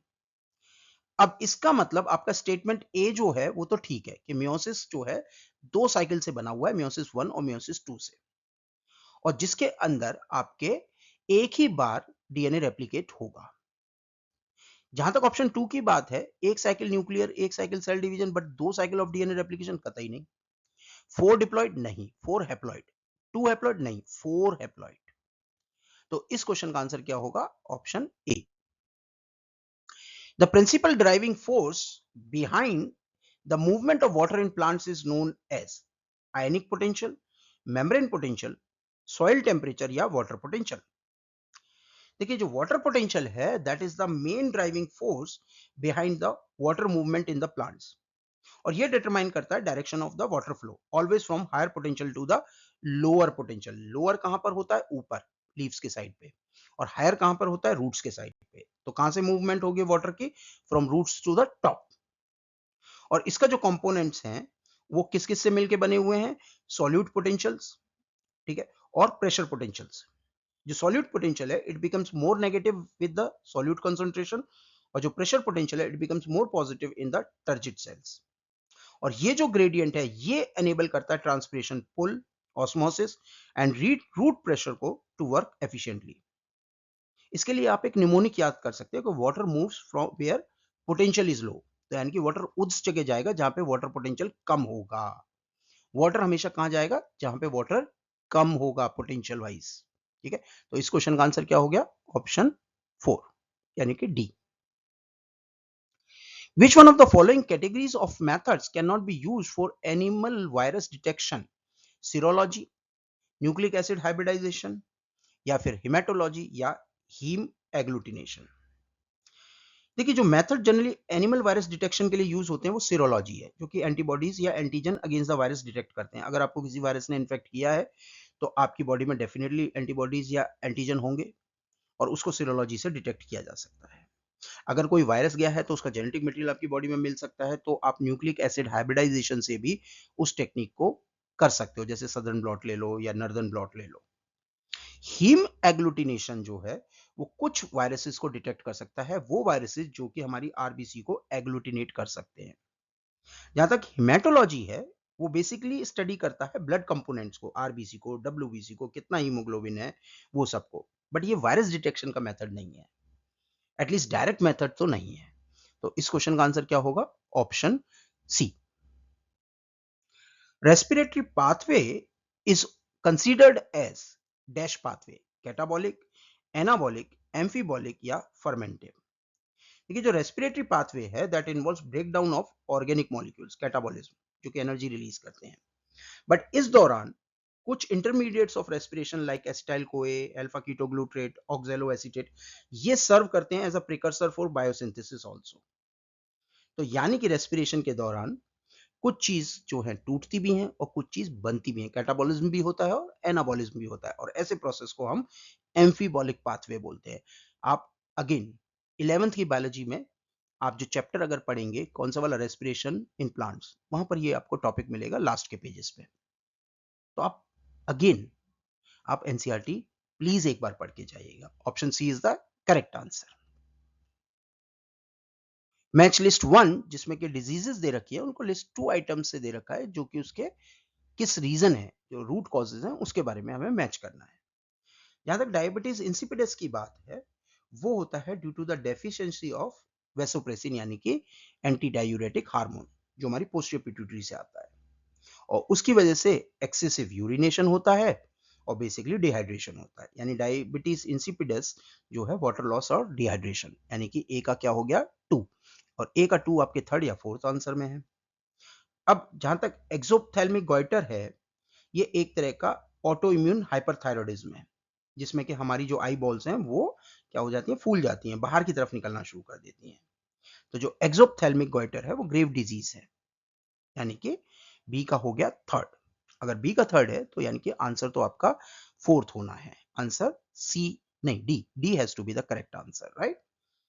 एक्रोमेगैली जो है, it is the disfigurement of the face, जिसमें कि एक्सेस ग्रोथ हार्मोन जो है प्यूबर्टी के बाद हमारे फेशियल बोन्स, हैंड्स को, फीट को एनलार्ज कर देता है।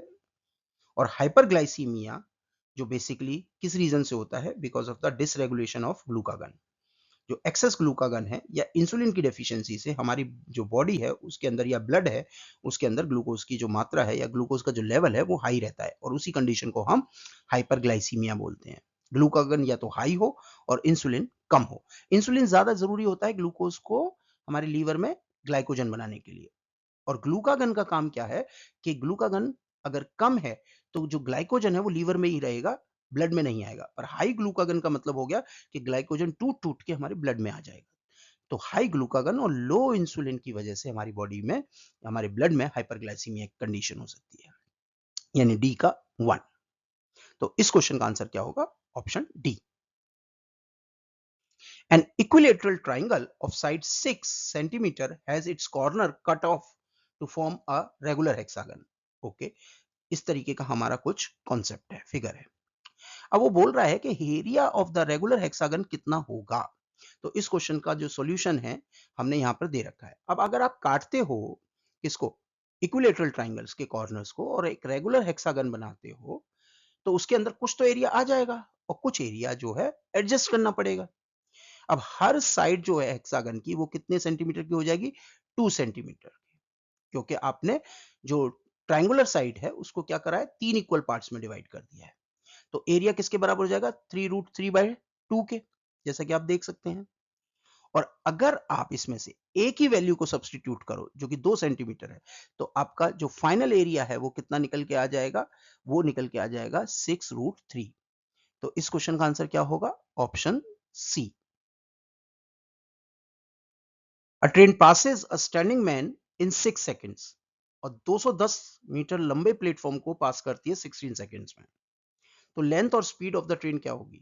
देखिए जो ट्रेन प्रॉब्लम्स है ना, वो नॉर्मली हायर जो एग्जाम्स हैं उनमें जनरली पूछी जाती है अगर आपके मैथ्स अलाउड है। तो इस तरीके के क्वेश्चंस की आप प्रैक्टिस करिए, जैसे कि यहाँ पर हमने सॉल्व कर रखा है। अगर हम ट्रेन की जो लेंथ है उसको एल मीटर नाप लें, मान लेते हैं, और जो वेलोसिटी है वो वी मीटर पर सेकंड ले लें, तो आदमी को क्रॉस करने में जो ट्रेन कवर करेगी लेंथ, वो किसके बराबर हो जाएगी? 6v के। और 210 मीटर लॉन्ग प्लेटफॉर्म को कवर करने के लिए जो ट्रेन को क्या कवर करना पड़ेगा? L plus 210। 16 सेकंड में कवर कर रही है, यानी कि इससे आप इक्वेशन बनती है एल प्लस 210 कितने में? 16v में। अब इसमें एल की वैल्यू को अगर सब्स्टिट्यूट कर दें तो वी की वैल्यू यानी कि वेलोसिटी आपकी आ गई 21 मीटर पर सेकेंड। और एल को आप अगर यूज करते हैं तो ह्यूमन को पास ऑन करने में, स्टैंडिंग मैन को पास ऑन करने में उसको कितना डिस्टेंस लगेगा? 126 मीटर। तो यानी कि जो उस ह्यूमन को पास ऑन करने में जो लेंथ है वो कितनी होगी? 126 मीटर। और आपकी जो स्पीड है वो कितनी होगी? 21 मीटर पर सेकेंड। इस क्वेश्चन का आंसर क्या होगा? Option A. In an election contested by two candidates, एक कैंडिडेट को मिले 30% ऑफ द टोटल वोट्स, और दूसरे जो लॉस हुआ है उसको मिले हैं कितने वोट से? वो लॉस कर गया 500 वोट से। तो total number of votes polled कितने होंगे? 1350, 1450, 1150 या 1250? क्वेश्चन सॉल्व करते हैं। कैंडिडेट ए को 30% ऑफ द टोटल वोट्स मिले हैं और वो 500 वोट से हारा है, ठीक है। अब पॉइंट क्या है कि अगर हम टोटल वोट्स को एक्स मान लें तो ए को कितना मिल गया उसका शेयर? 0.3। और जो जीता है उसको कितना मिल गया? 0.7। किसके मल्टीपल्स में? टोटल वोट्स के। और डिफरेंस कितना है? 500 वोट्स का। यानी कि जो हारा है उसको 500 वोट्स जो है वो कम मिले हैं। अगर हम इससे x की वैल्यू निकालें तो टोटल वोट्स कितने आ गए? 1250, यानी option D. 9.6 into 3.6 divided by 7 point, I think इसमें बॉड मास लगेगा, और बॉड मास लगा के इसको सॉल्व करते हैं। तो जो प्रॉब्लम दी हुई है अगर इसको सॉल्व करें स्टेप बाय स्टेप बॉड मास लगा के, तो इसका आंसर क्या आ रहा है? 5.3। तो आप देख लीजिएगा, एक बार चेक कर लीजिएगा, बॉड मास लगाना, सिंपल बॉड मास का कॉन्सेप्ट लगेगा। तो आंसर क्या हो जाएगा? Option C. The traffic lights at three different roads crossing changes after every 48 second, 72 second and 108 second. अगर वो चेंज होती है साइमल्टेनियसली एट 820 आवर, तो कब वो दोबारा चेंज होंगी साथ में? तो इस क्वेश्चन के लिए हमें पहले एक काम करते हैं, एलसीएम निकालते हैं। LCM of 48, 72 and 108 seconds. Prime factorization अगर हम करते हैं तो एलसीएम निकल के आता है आपका 2 की पावर 4 एंड 3 की पावर 3। और इसको सॉल्व करते हैं तो वैल्यू आती है आपकी 432 सेकेंड्स। मिनट्स में कन्वर्ट करेंगे तो ये आ जाएगा 7 मिनट्स 12 सेकेंड। 820 पे पहली बार हुआ है, उसके बाद अगली बार कब होगा? 7 मिनट्स 12 सेकेंड बाद में। इसमें ऐड कर दो ना, तो इसका आंसर क्या होगा? 827 12 सेकेंड, यानी कि आपका 8:27 12 सेकेंड पे आपका दोबारा से सारी लाइट्स एक साथ ब्लिंक करेंगी। तो इसका मतलब क्वेश्चन का आंसर क्या हो गया? Option A.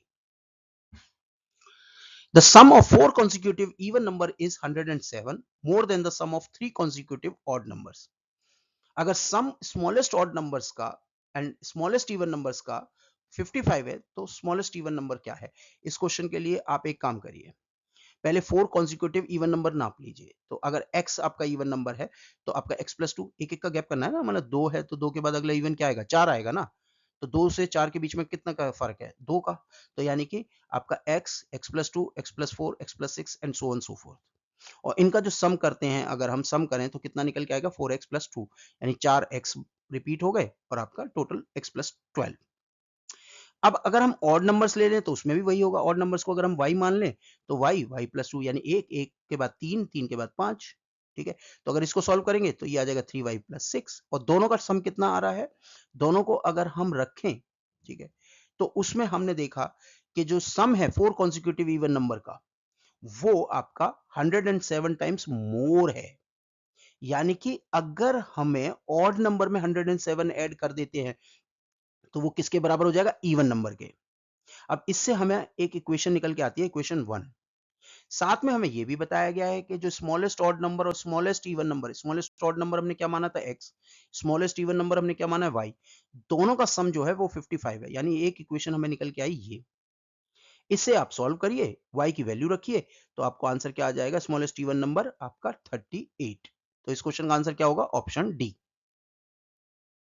Maximum distance between any two points inside on cube of side 1 centimetre is equal to 1 centimetre, √2 centimetre, √3 centimetre या 6 सेंटीमीटर।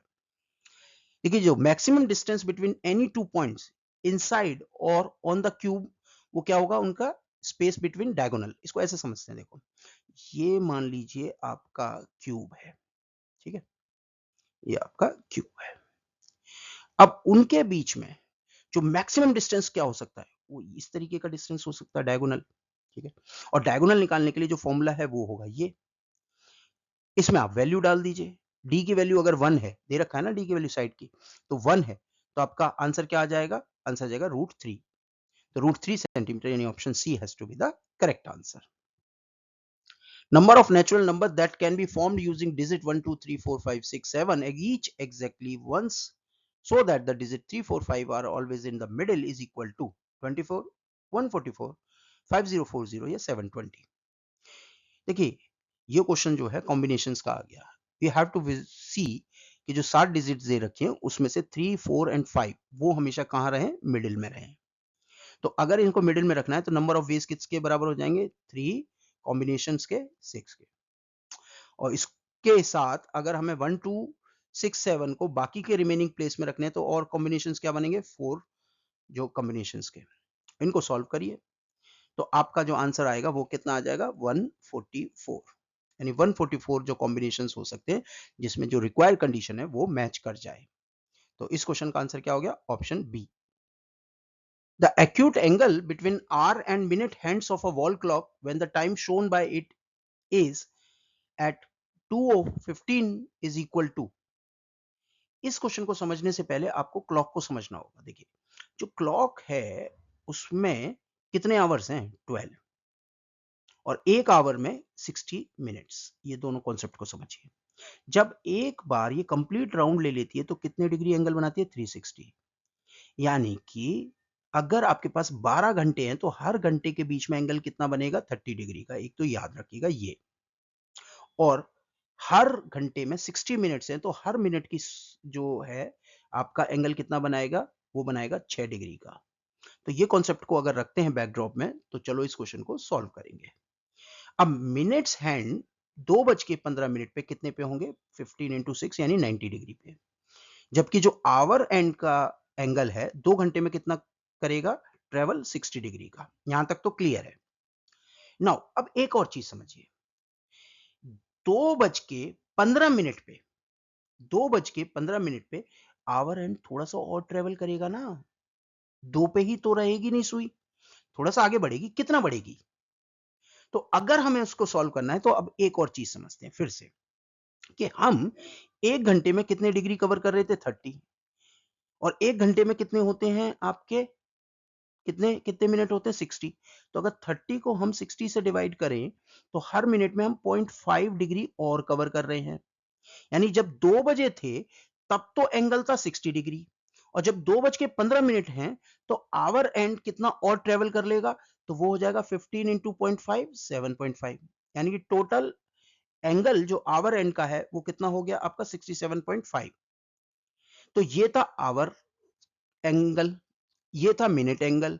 तो इन दोनों के बीच में एंगल कितना होगा, वो 90 माइनस 67 यानी कि 22.5। तो इस क्वेश्चन का आंसर क्या होगा, option C. Number of squares in a chess board is equal to 64, 81, 204 या फिर 284। देखिए एक स्टैंडर्ड चेस बोर्ड जो होता है वो 8x8 की ग्रिड का होता है, जैसे कि आप देख सकते हैं। तो उसके अंदर जो टोटल स्क्वायर होंगे वो कितने बनेंगे, आप कहोगे 64। नहीं भाई, ये भी तो स्क्वायर हो सकते हैं ना, ये देखिए इस तरीके से, इस तरीके से, या फिर इस तरीके से। तो इसका मतलब अगर हम इसको सॉल्व करेंगे तो टोटल नंबर ऑफ स्क्वायर जो है वो कॉम्बिनेशन कितना निकल के आएगा, 204। तो इस क्वेश्चन का आंसर क्या होगा? Option C. X square plus a x plus x equal, ये स्ट्रेट लाइन इक्वेशन है, जिसके नो रियल रूट हो तो वो कौन सी कंडीशन करेक्ट होगी? इस क्वेश्चन को देखते हैं। तो हमें क्वाड्रेटिक इक्वेशन दी है x square plus a x plus 1 equal to 0, जिसमें कि रियल रूट नहीं होना चाहिए, यानी कि डिस्क्रिमिनेंट क्या होने चाहिए? नेगेटिव होने चाहिए। और डिस्क्रिमिनेंट की कंडीशन क्या होती है? D equal to a square minus 4, जो कि आप मैथ्स में देख सकते हैं। तो अगर रियल रूट नहीं है तो कंडीशन क्या हो जाएगी? ये। और अगर हम इसे सॉल्व करेंगे तो आंसर क्या आएगा? -2 ग्रेटर देन ए ग्रेटर देन 2, यानी कि आपका option D. There are 30 boys and 60 girls in a class. If the average age of a boys is 12 years and average age of the girls is 10 years, तो average age class की कितनी होगी? देखिए total as कितनी है boys की? आपकी 30 boys हैं टोटल, और एवरेज एज कितनी थी? 12, तो टोटल एज कितनी होगी? 360। ऐसे ही गर्ल्स की निकालेंगे तो वो कितनी आ जाएगी? 600। टोटल स्टूडेंट कितने हैं? 90। तो टोटल एज कितनी हो गई आपकी? 960। ये इन दोनों को जोड़ दिया ना हमने, 960। और टोटल स्टूडेंट कितने थे? 90। तो एवरेज निकाल लीजिए, जो क्या आएगी? 10.66 ईयर्स, यानी ऑप्शन आपका B has to be the correct answer. The diagonals of a rhombus are 16 centimeter by 12 centimeter. तो साइड रोम्बस की कितनी होगी? तो अगर रोम्बस के केस में आप सॉल्व करें तो जो प्रॉपर्टी होती है रोम्बस की वो क्या होती है कि डायगोनल्स रोम्बस के बाइसेक्ट करते हैं हर एक को, एक दूसरे को राइट एंगल्स पे, 90 डिग्री पे, और आप वहां पे पाइथागोरस थ्योरम लगा सकते हैं। तो हाफ जो 16 का कितना हो जाएगा? 8 सेंटीमीटर, और हाफ ऑफ 12 सेंटीमीटर कितना हो जाएगा? 6 सेंटीमीटर। उसके हिसाब से आप पाइथागोरस थ्योरम के को लगाइए तो आपका आंसर क्या आ जाएगा साइड का? 10 सेंटीमीटर, राइट? याद है ना पाइथागोरस थ्योरम ये? तो अगर ये a है, ये b है, ये c है, तो a square is equal to b square plus c square, यही होता है ना? तो a की वैल्यू कितनी आ जाएगी? Under root b square plus c square. तो आप ये देखिए, यही तो फॉर्मूला लगाया है। तो इस क्वेश्चन का आंसर क्या हो जाएगा? Option A. For x greater than 0, if variable takes discrete values, that is x plus 4, x minus 3.5, x minus 2.5, x minus 3, x minus 2, x plus 0.5 and x minus 0.5, x plus 5, तो इसमें हमें value of the median निकालनी है। Median निकालने के पहले आपको values को असेंडिंग ऑर्डर में अरेंज करना होता है। तो आपने जब अरेंज कर लिया तो इसमें जो मिडिल वैल्यू होती है, अगर ऑड वैल्यूज हो, ऑड नंबर्स ऑफ वैल्यूज हो, तो जो मिडिल वैल्यू, और अगर इवन नंबर हो, जैसे यहाँ पर 8 वैल्यूज दे रखी है, तो आप क्या करेंगे? जो फोर्थ और फिफ्थ टर्म है उनका एवरेज निकाल देंगे, वो आ जाएगा आपका मीडियन, जो कि निकल के आएगा क्या? x minus 1.25, that means option A. The salary of a worker is first increased by 5%, okay, and then decrease कर दी 5%. What is the change in his salary? तो अगर हम सैलरी मानते हैं 100 रुपीज, तो अगर इंक्रीज करते हैं तो हमारा कितना इंक्रीज होता है? 5% के हिसाब से हमारा वो निकल के आएगा 105, और डिक्रीज अगर हम करेंगे तो हमारा निकल के आएगा 99.75, यानी जो अभी सैलरी मिल रही है डिक्रीज होने के बाद वो 99.75 मिल रही है, डिक्रीज हुआ 0.25 का। तो परसेंटेज डिक्रीज कितना हो गया? 0.25%, that means option first, that means option A is the correct answer. Which one of the following antibody types protects against inhaled and ingested pathogens? IgG, IgD, IgM या IgA? देखिए IgG जो होती है, it is the smallest and most abundant antibody in the blood, जो कि systemic protection देती है, blood वाली प्रोटेक्शन देती है, ब्लड में कोई पैथोजन है उसके अगेंस्ट प्रोटेक्शन देगी। आईजीएम जो है वो पहली एंटीबॉडी प्रोड्यूस होती है जो कि किसी भी हमारे बच्चे में होती है पैदा, in response to infection mainly in blood. IgD है वो इन्वॉल्व होती है बी सेल एक्टिवेशन में, उसका पैथोजन डिफेंस में बहुत ज्यादा रोल है नहीं। जहां तक आईजीए की बात है, वो एंटीबॉडी टाइप है which is found in the mucosal secretion, यहाँ पे सलाइवा होगा, टीयर्स होंगे, रेस्पिरेटरी ट्रैक्ट होगा, जीआई ट्रैक्ट होगा, वहां पर आईजीए सबसे ज्यादा मिलेगी, and it provides a crucial role in protecting against inhaled and ingested pathogens, और इसीलिए ये हमारे लिए फर्स्ट लाइन बैरियर की तरह काम करती है म्यूकोसल स्लाइमी सरफेसेस पे, राइट? तो इस क्वेश्चन का आंसर क्या हो गया? Option D. Which one of the following hormones transmit their signal via nuclear receptor? देखिए हार्मोन सिग्नलिंग दो तरीके की होती है, इसको एक डायग्राम से समझते हैं। मान लीजिए ये एक सेल है और ये उसका न्यूक्लियस है और न्यूक्लियस के अंदर है हमारा डीएनए, राइट। अल्टीमेटली इवेंचुअली किसी भी फिनोटाइप को कौन रेगुलेट करता है, वो डीएनए रेगुलेट करता है थ्रू एंजाइम्स। अब मान लीजिए किसी हार्मोन को आना है और इन्फ्लुएंस करना है डीएनए को, अगर ये प्रोटीन या पेप्टाइड से बना हुआ है तो वो कभी भी प्लाज्मा मेम्ब्रेन को क्रॉस नहीं कर पाएगा, क्योंकि जो ऐसे प्रोटीन या पेप्टाइड बेस्ड हार्मोन्स होते हैं इनके रिसेप्टर्स जो होते हैं वो सेल सरफेस पे होते हैं, क्योंकि ये हाइड्रोफिलिक होते हैं प्रोटीन्स। सेल सरफेस पे जब वो बाइंड करेंगे तो देन साइटोसोलिक साइट पे वो साइक्लिक एमपी जैसे सेकेंडरी मैसेंजर को एक्टिवेट करेंगे और वो जाके अल्टीमेटली इवेंचुअली डीएनए को इन्फ्लुएंस करेगा। कुछ और कैटेगरी ऑफ हार्मोन्स होते हैं जैसे स्टेरॉइड या थायराइड हार्मोन्स, ये हाइड्रोफोबिक नेचर के होते हैं, इसीलिए प्लाज्मा मेम्ब्रेन को डायरेक्टली क्रॉस करके they go and bind to the directly DNA and influence them. तो यानी कि जो थायराइड हार्मोन है और स्टेरॉइड जैसे टेस्टोस्टेरोन, प्रोजेस्टेरोन, ये सारे डायरेक्टली डीएनए को बाइंड कर सकते हैं, न्यूक्लियर रिसेप्टर होते हैं, जैसा कि आप डायग्राम में देख भी सकते हैं। एफएसएच, इंसुलिन और एलएच तीनों ही पेप्टाइड बेस्ड हार्मोन है और वो कभी भी प्लाज्मा मेम्ब्रेन को क्रॉस नहीं कर पाएंगे बिकॉज ऑफ देयर हाइड्रोफिलिसिटी, और वो बाइंड करेंगे सेल सरफेस रिसेप्टर पे। तो इस क्वेश्चन का आंसर क्या हो जाएगा, option A. Which one of the following amino acid is coded by a single codon? Valine, threonine, tryptophan या isoleucine? देखिए मोस्टली जो अमाइनो एसिड हैं they are being coded by multiple codons, जिसको हम कोडॉन डीजनरेसी भी कहते हैं। पर इसके दो एक्सेप्शंस हैं, एक मिथियोनिन और एक ट्रिप्टोफान। मिथियोनिन के लिए सिंगल कोडॉन होता है AUG, जबकि ट्रिप्टोफान के लिए एक सिंगल कोडॉन होता है UGG। जहां तक वेलाइन की बात है, वेलाइन के लिए चार कोडॉन्स होते हैं, GUU, GUC, GUA and GUG। Threonine के लिए भी चार कोडॉन्स हैं, ACU, ACC, ACA and ACG। Isoleucine के लिए तीन कोडॉन्स होते हैं, AUU, AUC एंड AUA, जबकि ट्रिप्टोफान के लिए UGG। ठीक है, तो इस क्वेश्चन का आंसर क्या होगा, tryptophan. Which one of the following statement is not correct? Glucose is stored in animals as glycogen. Glucose is stored in plants as starch. Cellulose is a polymer of only glucose या hemicellulose is a polymer of only glucose. देखिए glycogen जिसे हम animal starch भी कहते हैं, ये एक glucose की स्टोर्ड फॉर्म है एनिमल्स में, ये परफेक्टली करेक्ट है। यानी ग्लाइकोजन जो कि एनिमल स्टार्च कहलाती है। प्लांट्स में स्टार्च जो है ग्लूकोज की स्टोरेबल फॉर्म्स है। सेलुलोज जो है उसके अंदर बीटा डी ग्लूकोज जो है वो 1,4 लिंकेज से जुड़ के एक पॉलीमर बनाता है, लीनियर पॉलीमर बनाता है सेलुलोज। जबकि जो हेमीसेलुलोज है वो एक हेट्रोपॉलीमर है, होमोपॉलीमर नहीं है। यानी कि it is being made up of different sugars like xylose, mannose, galactose, जैसा कि आप स्ट्रक्चर में देख सकते हैं। खाली ग्लूकोज ही नहीं होता, बाकी के और दूसरी टाइप के हेक्सोसिस भी होते हैं। तो hemi cellulose is a polymer of only glucose नहीं, it is a heteropolymer of glucose, xylose, mannose and galactose. तो इस क्वेश्चन का आंसर क्या होगा, ऑप्शन डी।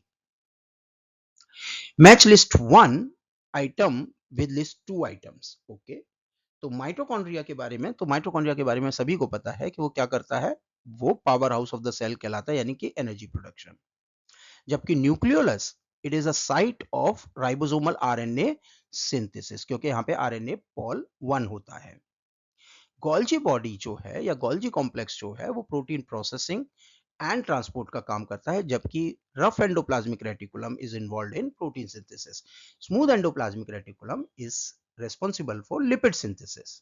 तो इस क्वेश्चन का आंसर क्या होगा, ए का 3, बी का आपका 4, that means option D. In which one of the following compartments of the cells carbohydrates are added to a protein during glycoprotein synthesis? Is it mitochondria, lysosomes, nucleus or Golgi complex? देखिए during protein synthesis, specially glycoprotein synthesis, जो carbohydrates हैं they are being added to the protein mainly in the Golgi apparatus through the process called glycosylation. Mitochondria की जहां तक बात है वो energy production यानी एटीपी प्रोडक्शन के लिए यूज होता है, power house of the cell. Lysosome जो है intracellular digestion of the malformed proteins या दूसरे केमिकल्स के लिए होता है, suicidal bag of the cell. Nucleus जो होता है वो जेनेटिक कंट्रोल करने के लिए यूज होता है। Golgi complex modification, packaging and glycosylation of the proteins के लिए यूज होता है, that means option 4। If a single base in the middle of a protein coding open reading frame is replaced with another base, which statement from the following is not a likely possibility? देखिए, जब भी एक base pair को दूसरे base से replace किया जाए या एक न्यूक्लियोटाइड बेस को दूसरे न्यूक्लियोटाइड बेस से रिप्लेस कर दिया जाए तो उसको हम पॉइंट म्यूटेशन कहते हैं। तो क्या क्या पॉसिबिलिटी होती है अगर हम इस तरीके के पॉइंट म्यूटेशंस करें? सपोज करिए डीएनए पे था सीक्वेंस टीटीसी और उससे एमआरएनए में आना था कोडिंग कोडॉन जो है एएजी, जो कि लाइसिन के लिए कोड होता है। ये एक नॉर्मल सिचुएशन है। अब हम डिफरेंट टाइप के पॉइंट म्यूटेशंस करते हैं। सपोज करिए हमने लास्ट सी की जगह हमने थाइमिन रिप्लेस कर दिया, यानी एक पिरिमिडीन सी को दूसरे पिरिमिडीन टी से रिप्लेस कर दिया। जब भी हम सेम क्लासेस के न्यूक्लियोटाइड को एक्सचेंज करते हैं तो मोस्ट ऑफ द टाइम ऐसे जो म्यूटेशंस होते हैं वो साइलेंट रहते हैं। दैट मीन्स उससे अमाइनो एसिड जो कोड होगा उस पर फर्क नहीं पड़ता। जैसे कि इस केस में भी देख सकते हैं आप, जो लाइसिन ही कोड हो रहा है, यानी जो अमाइनो एसिड लाइसिन पहले आ रहा था वो अब भी आ रहा है, इवन दो हमने पॉइंट म्यूटेशन किया है। तो यानी म्यूटेशन तो हुआ ही नहीं, म्यूटेशन तो साइलेंट हो गया। बट अगर हम मान लीजिए यहां पर कोड करते हैं थाइमीन की जगह ग्वानिन, तो थाइमीन जो है वो एक पिरिडीन है, पिरिमिडीन है, और जो आपका ग्वानिन है वो एक प्यूरिन है।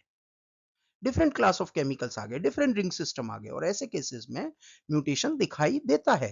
जैसे यहाँ पे थिरोनिन आ गया, डिफरेंट आपका अमाइनो एसिड कोड हुआ है। अब ये पॉसिबिलिटी है कि ये जो अमाइनो एसिड कोड हुआ है ये डिजीज कॉज करे या ना भी करे। अगर ये डिजीज कॉज करता है, जैसे कि आप देखते हैं सिकल सेल एनीमिया के केस में, वहां पे एक बेस पेयर का चेंज जो है पहले ग्लूटामिक एसिड को कोड कर रहा था वो बाद में जाके वेलाइन को कोड करने लग जाता है and it causes the disease. तो ऐसे म्यूटेशन जिनमें सिंगल बेस पेयर का चेंज हो और उसमें डिजीज कॉज हो जाए तो उनको कहते हैं हम मिससेंस म्यूटेशंस। कभी कभी इससे भी डेंजरस सिचुएशन हो जाती है। आपने क्या करा, आपने जो पहला टी था उसकी जगह एडेनिन लगा दिया, कहने को एक पिरिमिडीन को एक्सचेंज कर दिया दूसरे प्यूरिन से, तो मिससेंस होना चाहिए था, बट नहीं। यहां से जो कोडॉन जनरेट होता है वो एक स्टॉप कोडॉन है, यानी अब instead of incorporating an amino acid, protein coding terminate हो जाएगी, अबॉर्ट हो जाएगी, और जो प्रोटीन बन के आएगा वो ट्रंकेटेड होगा। So this is causing the premature protein synthesis या premature the truncation of the proteins. और ऐसे जो म्यूटेशन होते हैं उनको हम नॉनसेंस म्यूटेशन कहते हैं। ऐसे केसेस में पूरा प्रोटीन लेंथ नहीं बनता और प्रोटीन जो है वो हाफ कुक्ड बनता, आप कह सकते हैं। तो अगर हम ऑप्शंस को देखें तो ऐसे पॉइंट म्यूटेशन उनकी वजह से हो सकता है कि कोई भी डिफरेंस ना आए प्रोटीन सीक्वेंसेस में, साइलेंट म्यूटेशन हो सकता है, एक सिंगल अमाइनो एसिड का म्यूटेशन हो जाए, मिससेंस म्यूटेशंस हो सकता है, प्रीमेच्योर स्टॉप कोडॉन आ जाए, that means nonsense mutation. But mRNA recruit ना हो ट्रांसलेशन के लिए, नहीं। एमआरएनए में जो मैसेज लिखा हुआ है, जो उसकी लैंग्वेज है, उसका कोई लेना देना नहीं है किससे, उसके रिक्रूटमेंट ऑन राइबोसोम्स। एमआरएनए की जो लैंग्वेज है वो सीक्वेंस को डिसाइड कर सकती है, पर लोडिंग होगा राइबोसोम्स पे फॉर प्रोटीन सिंथेसिस और नॉट, वो नहीं डिसाइड कर सकती। तो इस क्वेश्चन का आंसर क्या होगा, option D. The indigenous vaccines Covaxins against SARS coronavirus 2 contains the mRNA expressing viral spike protein, inactivated whole viron, the purified viral envelope proteins, या फिर the DNA coding for viral spike protein। देखिए, जैसा कि आप diagram में देख सकते हैं, जो कोवैक्सीन था वो क्या था, इनएक्टिवेटेड होल वायरॉन। तो आंसर तो है ऑप्शन बी। यहां तक mRNA expressing viral spike protein थी, तो वो जो है वो एमआरएनए बेस्ड वैक्सीन थी, और प्यूरिफाइड वायरल एनवेलप प्रोटीन वो सब यूनिट वैक्सीन थी, और लास्ट वाली जो है वो है आपकी डीएनए वैक्सीन। कोवैक्सीन एग्जांपल थी आपके इनएक्टिवेटेड होल वायरॉन की। तो option B has to be the correct answer. Antibody diversity is an example of gene rearrangement, domain swapping, PTM या प्रोटियोलिटिक प्रोसेसिंग। देखिए, जो एंटीबॉडी डाइवर्सिटी है इसका मतलब क्या है, एंटीबॉडी डाइवर्सिटी का मतलब है कि how come so many types of antibody comes to us in our body, क्या वो डोमेन स्वैपिंग से आती हैं? डोमेन स्वैपिंग का मतलब होता है structural change in the proteins. नहीं, एंटीबॉडी डाइवर्सिटी जो है वो डीएनए के लेवल पे आती है। जो डीएनए की हमारे पास बहुत सारी जीन्स हैं, उनके अल्टरनेट परम्यूटेशन कॉम्बिनेशन से हम अलग-अलग टाइप की एंटीबॉडी बना सकते हैं। जैसे फॉर एग्जांपल अगर हम लाइट चेन की ही बात करें, तो उसमें थोड़े से चेंजेस करके हम 200 टाइप की एंटीबॉडीज बना सकते हैं। तो आप सोचिए अभी तो कांस्टेंट रीजन भी इसमें ऐड होना है, हैवी चेन का भी ऐड होना है, लाइटर चेन का भी ऐड होना है। तो यानी कि so many genes can be permutated alternate combinations में हम उनको परमुटेशन कॉम्बिनेशन लगा के कभी कोई जीन ले ली, कभी कोई जीन ले ली और उनके परमुटेशन कॉम्बिनेशन से बहुत सारी तरह की जीन्स बना सकते हैं। पीटीएम जो है प्रोटीन बनने के बाद का स्टेप है। यहाँ पे प्रोटीन बनने से पहले ही एंटीबॉडी डाइवर्सिटी का जो कॉन्सेप्ट है वो क्रिएट हो जाता है। जहां तक प्रोटियोलिटिक प्रोसेसिंग की बात है, वो जनरली जाइमोजन को एक्टिवेट करने के लिए होता है, ना कि एंटीबॉडी डाइवर्सिटी को क्रिएट करने के लिए। तो इस क्वेश्चन का आंसर क्या हो जाएगा? Option A. Which of the following immunoglobulins primarily pass through the placenta to provide passive immunity to the fetus? देखिए first of all passive immunity क्या होती है? ऐसी इम्यूनिटी जो आपके खुद के अंदर डेवलप हो वो एक्टिव इम्यूनिटी है। बट अगर वो इम्यूनिटी आप रिसीव करते हैं, बनी किसी और के अंदर, आप रिसीव कर रहे हैं, तो उसको पैसिव इम्यूनिटी कहा जाता है। इस केस में अगर हम मदर की बात करें तो मदर के अंदर अगर कुछ एंटीबॉडी जनरेट होती है तो वो मदर के लिए एक्टिव इम्यूनिटी है। बट अगर वो एंटीबॉडी मदर आपको देती है तो आपके लिए वो पैसिव इम्यूनिटी हो गई। अब ऐसी कौन सी एंटीबॉडी है जो मदर हमें दे सकती है? जो सबसे छोटी एंटीबॉडी होती है आईजीजी, केवल वही प्लेसेंटा के थ्रू हमारे पास आ सकती है। यहां तक आईजीए की बात करें तो आईजीए हमें मिल सकती है किसके थ्रू? ब्रेस्ट मिल्क के थ्रू, कोलोस्ट्रम के थ्रू। ठीक है, प्लेसेंटा के थ्रू नहीं पास ऑन हो सकती। आईजीए एक बड़ी एंटीबॉडी है, आईजीएम उससे भी बड़ी एंटीबॉडी है। तो आईजीएम और आईजीए दोनों ही बड़ी एंटीबॉडी होने की वजह से, साइज में बहुत बड़ा होने की वजह से प्लेसेंटा को क्रॉस नहीं कर सकती। हाँ, आईजीए हमें कोलोस्ट्रम से मिल सकती है, वो भी पैसिव इम्यूनिटी का एग्जांपल हो जाएगा। बट यहाँ पे स्पेशली मेंशन किया गया है कि एंटीबॉडी को क्रॉस करना है प्लेसेंटा। तो प्लेसेंटा को केवल आईजीजी क्रॉस कर सकती है because of their smallest size. Which of the following pair of monosaccharide contain epimer of each other? D-mannose and D-glucose, D-glucose and D-glucose, D-arabinose and L-arabinose, D-glucose and D-fructose. First of all, let's understand what is epimer. जब भी दो stereo isomers handedness में, यानी functional group left hand है या right hand है, उसके basis पे एक कार्बन सेंटर पे डिफरेंट हो तो उनको हम एपीमर बोलते हैं। जैसे कि आप ग्लूकोज और मैनोज के स्ट्रक्चर को देखिए, दोनों ही डी हैं, बट आप सेकंड कार्बन, ये आपका फर्स्ट है, ये सेकंड कार्बन पे देखिए तो मैनोज में ये लेफ्ट हैंड साइड होता है, जबकि जो आपका ग्लूकोज है उसमें ये राइट हैंड साइड होता है। बाकी सारा स्ट्रक्चर मैनोज और ग्लूकोज का सेम है। सिमिलरली ग्लूकोज और गैलेक्टोज को देखिए, उस केस में फोर्थ कार्बन जो है उसमें ग्लूकोज में OH राइट हैंड पे होता है, जबकि गैलेक्टोज में ये लेफ्ट हैंड पे होता है। तो mannose and glucose they are C2 epimers, जबकि ग्लूकोज एंड गैलेक्टोज जो है C4 एपीमर है। तो इस क्वेश्चन का आंसर क्या हो जाएगा? C4 एपीमर्स, यानी कि कौन सा पेयर है? Glucose and mannose, option A. Match the items in list 1 with items in list 2। तो प्रोफेज में हमें बताना है कि प्रोफाज में क्या हो रहा है, मेटाफाज में क्या हो रहा है, एनाफाज में क्या हो रहा है और टीलोफाज में क्या हो रहा है। देखिए प्रोफाज में अगर आपको याद हो तो प्रोफाज में हम बेसिकली करते क्या थे? प्रोफाज में हम कंडेंसेशन ऑफ डीएनए करते थे क्रोमेटिड के लिए, जिससे कि सेल में क्रोमोसोम बन जाए और मेटाफेज पे जाके वो अलाइन हो जाए किस पे? इक्वेटोरियल प्लेट पे, स्पिंडल फाइबर्स पे। ठीक है, एनाफेज में हमारा क्या होता था? डिसजंक्शन, यानी कि separation of chromosomes due to the centromere splitting. और टीलोफेज में न्यूक्लियर एनवेलप जो था वो वापस से बन जाता था। अब जरा एग्जांपल्स को देख लेते हैं। तो टीलोफेज में reformation of the nuclear envelope, यानी कि डी का 1, ठीक है, जो कि 3 ऑप्शंस में है।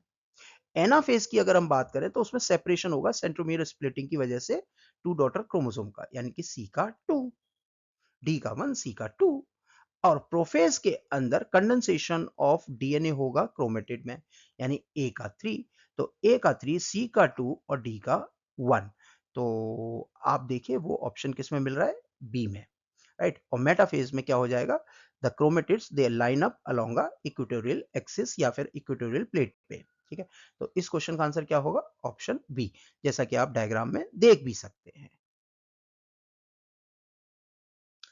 The specificity in an antibody molecule is provided by light chain variable region, light chain constant region, heavy chain constant region या hinge region. देखिए किसी भी एंटीबॉडी की जो स्पेसिफिसिटी है यानी कि ability to recognise and bind to a particular antigen वो डिटरमाइन करता है उसका वेरिएबल रीजन जो कि लाइट और हैवी चेन दोनों मिलके बनाते हैं. जो आपका वेरिएबल रीजन है उसमें लाइट और हैवी चेन के जो कंपोनेंट्स होते हैं वो बनाते हैं पैराटोप. और पैराटोप वो एरिया होता है किसी भी एंटीबॉडी का जो कि एपिटोप यानी कि एंटीजन से बाइंड करता है. जहां तक इसके 4 ऑप्शंस की बात है तो वेरिएबल रीजन केवल यहाँ पे लाइट चेन का मेंशन किया है. अगर हैवी चेन का भी होता तो ज्यादा एप्ट आंसर होता. कांस्टेंट रीजन जो होते हैं वो कभी भी पैराटोप बनाने में रिस्पॉन्सिबल नहीं होते. तो जो कांस्टेंट रीजन है वो इसका भी नहीं होगा, इसका भी नहीं होगा और हिंज रीजन भी यानी कि ये वाला रीजन भी कभी भी एंटीजन को पकड़ने के लिए रिस्पॉन्सिबल नहीं है. तो इस क्वेश्चन का आंसर क्या हो जाएगा? Option A. Calcium alginate based synthetic seeds tend to lose water rapidly and becomes hard pellet. इस प्रॉब्लम को हम कैसे ओवरकम कर सकते हैं? तो जो कैल्शियम एल्जिनेट सिंथेटिक सीड्स होते हैं they tend to lose water quickly और हार्ड हो जाते हैं डेसिकेशन के थ्रू. इस प्रॉब्लम को ओवरकम करने के लिए हम उन पे कोट करते हैं एल्वेक्स 4260 को. इसकी जो कोटिंग है ये एक प्रोटेक्टिव पॉलीमर की तरह बिहेव करता है और इससे जो वाटर लॉस है वो कम हो जाता है क्योंकि इस प्रोटेक्टिव जो कोटिंग है इसकी खासियत होती है ये बिहेव करता है सेमी परमिएबल मेम्ब्रेन की तरह और इससे वाटर लॉस कम हो जाएगा. इससे जो आपके कैल्शियम एल्जिनेट सिंथेटिक सीड्स हैं उनमें मॉइस्चर रिटेन रहेगा और वो वाइबल बने रहेंगे. तो इस क्वेश्चन का आंसर तो होगा ऑप्शन आपका डी. जहां तक बाकी के ऑप्शंस की बात है coating the capsule with the peg तो जो पैग है वो फ्यूजन के थ्रू यूज होता है जो सेल्स को फ्यूज करने के लिए यूज होता है ना कि इस केसेस में. एयर टाइट पैकिंग यूज करना वो स्लो कर सकता है वाटर लॉस को नो डाउट पर वो टेम्पररी अरेंजमेंट है परमानेंट अरेंजमेंट नहीं है. Sterile water treatment before encapsulation इसका कोई लेना देना नहीं है क्योंकि वाटर लॉस तो तब भी होगा चाहे आप स्टेराइल वाटर लीजिए चाहे कोई और टाइप का वाटर लीजिए वाटर लॉस होगा. तो अगर आप कोटिंग कर देते हैं एल्वेक्स की तो जो वाटर लॉस है वो थोड़ा सा कम होता है मिनिमाइज्ड हो जाता है. तो इस क्वेश्चन का आंसर क्या हो गया? Option T. Which one of the following statement most appropriately describe the concept of biasness? Some codon for a particular amino acids are used more frequently. There has been an element of human bias for assigning specific codons to an amino acid. Na na na na. There is no codon biasness in plants. ना ये भी गलत है. The usage of codons varies for different proteins in an organism. देखिए जो codon biasness है that refers to the phenomena जहां पर के अमंग द मल्टीपल कोडॉन्स जो जितने भी कोडॉन्स हैं आपने देखा था कि वेलाइन जो है उसके लिए 4 कोडॉन्स हैं आइसोल्यूसिन के लिए 3 कोडॉन है 4 कोडॉन है ऐसे. तो जो डिफरेंट कोडॉन्स हैं यानी कि many codons can code for the same amino acid. इसमें से कई जगह देखा गया है कि कुछ सेल्स में कुछ इन पर्टिकुलर जैसे मान लीजिए आपका वेलाइन की बात करें तो उसके लिए 4 कोडॉन है पर कुछ सेल्स के अंदर ये देखा गया है कि इन 4 कोडॉन में से कुछ कोडॉन के लिए बायसनेस है यानी कि वो परमानेंटली उसी को यूज करेंगे उन्हीं कोडॉन्स को यूज करेंगे जब भी उन्हें वेलाइन को कोड करना पड़ेगा. तो we see that organism favour certain codons for efficiency और ये जो बायसनेस है ये इन्फ्लुएंस करी जाती है बाय सेवरल फैक्टर जैसे टीआरएनए अबंडेंस. तो वो कोडॉन जिसके लिए बायसनेस हो रही है उसके अगेंस्ट टीआरएनए ज्यादा होंगे. जीन एक्सप्रेशन लेवल पे भी जैसे हाईली एक्सप्रेस जीन्स जो हैं वो स्ट्रॉन्ग कोडॉन बायसनेस शो करती हैं यानी जिन जीन्स का ज्यादा एक्सप्रेशन हो रहा है वो एक पर्टिकुलर टाइप के कोडॉन्स को फेवर करती हैं. And evolutionary adaptation different organism में ये देखा गया है कि डिस्टिंक्ट कोडॉन यूजेस पैटर्न होता है. यहाँ तक ह्यूमन बायसनेस की है ये तो बिल्कुल ही सिरे से गलत है. प्लांट्स में भी कोडॉन बायसनेस होती है और जहां तक डिफरेंट प्रोटीन्स की है ये लिमिटेड सेंस तक तो ठीक है पर जो कोडॉन बायसनेस है वो एक बड़ी डेफिनेशन है राइट. तो उसका आंसर क्या होगा? Option A. That means some codons for a particular amino acid are used more frequently by many cells. ठीक है option A is the correct answer. Which one of the following is not true for quantum dots as fluorescence microscopy? They are highly resistant to photobleaching. They can generate fluorescence of different emission wavelengths. They are nanocrystal of different sizes. या their fluorescence property do not depend on the size of the quantum dots. देखिए जो quantum dots होते हैं these are semiconductor nanocrystals जिनका fluorescence strongly depend करता है उनके size पे। अगर स्मॉलर क्वांटम डॉट्स होंगे तो they will emit shorter wavelength यानी ब्लू, अगर लार्जर क्वांटम डॉट्स होंगे तो they will emit longer wavelength यानी कि रेड। जहां तक आपके बाकी के स्टेटमेंट्स की बात है तो high resistant to photobleaching, ये सही स्टेटमेंट है। Can produce different emission wavelength, ये भी सही है, अभी देखा हमने ब्लू टू रेड। और there are nanocrystals of different sizes, ये भी ठीक है। स्टेटमेंट गलत कौन सा है? फोर्थ, कि their fluorescence property do not depend on the size, नहीं, it depends on the size of the quantum dots. तो option D is the incorrect, that means correct answer है इस केस में, पर इनकरेक्ट है as far as fluorescent probes का concern है। ठीक है, option D is the correct answer. Francis and Crick proposed the scheme called Central Dogma in 1958. Central dogma क्या था? सेंट्रल डोगमा था 2 स्टेप का प्रोसेस कि डीएनए से आरएनए बनेगा तो उसे ट्रांसक्रिप्शन कहेंगे, डीएनए से डीएनए बनेगा तो रेप्लिकेशन कहेंगे, और आरएनए से प्रोटीन बनेगा तो ट्रांसलेशन कहेंगे। ये 1958 में सबसे पहले क्रिक ने प्रपोज किया था सेंट्रल डोगमा। अब वो पूछ रहे हैं कि इनमें से कौन सा प्रोसेस जो है बाद में ऐड हुआ था, ओरिजिनली नहीं था। तो जब बाल्टीमोर ने एड्स वायरस में डिस्कवर किया रिवर्स ट्रांसक्रिप्टेज का कॉन्सेप्ट, तो तब जाके एक और प्रोसेस निकल के आया जो कि यहाँ पे स्टार से शो कर रखा है, जो ओरिजिनली नहीं था, that is called reverse transcription, RNA से डीएनए बनाने का यूजिंग रिवर्स ट्रांसक्रिप्टेज। तो रिवर्स ट्रांसक्रिप्टेज बाद में ऐड हुआ था रिवर्स ट्रांसक्रिप्शन, तो option C is the correct answer. Begiotoa, a bacterium which depends on organic carbon, inorganic chemicals and inorganic electron donor for its nutrition. On the basis of its nutritional type, it is classified as photoorganoheterotrophs, chemolithoautotrophs, chemolithoheterotrophs या chemoorganoheterotrophs। देखिए हमें दे क्या रखा है, इसको जरा एक बार गौर करते हैं। हमें क्या दे रखा है, ये क्या यूज कर रहा है? It is using organic carbon. Organic carbon का मतलब हो गया हेट्रोट्रॉफ्स, और इनऑर्गेनिक केमिकल्स को यूज कर रहा है for energy, that means chemo, और इनऑर्गेनिक इलेक्ट्रॉन डोनर को यूज कर रहा है, इसका मतलब लीथो। तो क्या वर्ड आ गए हमारे पास? Hetero chemo litho, that means chemo litho heterotrophs. Chemo litho heterotrophs मतलब ऑप्शन सी।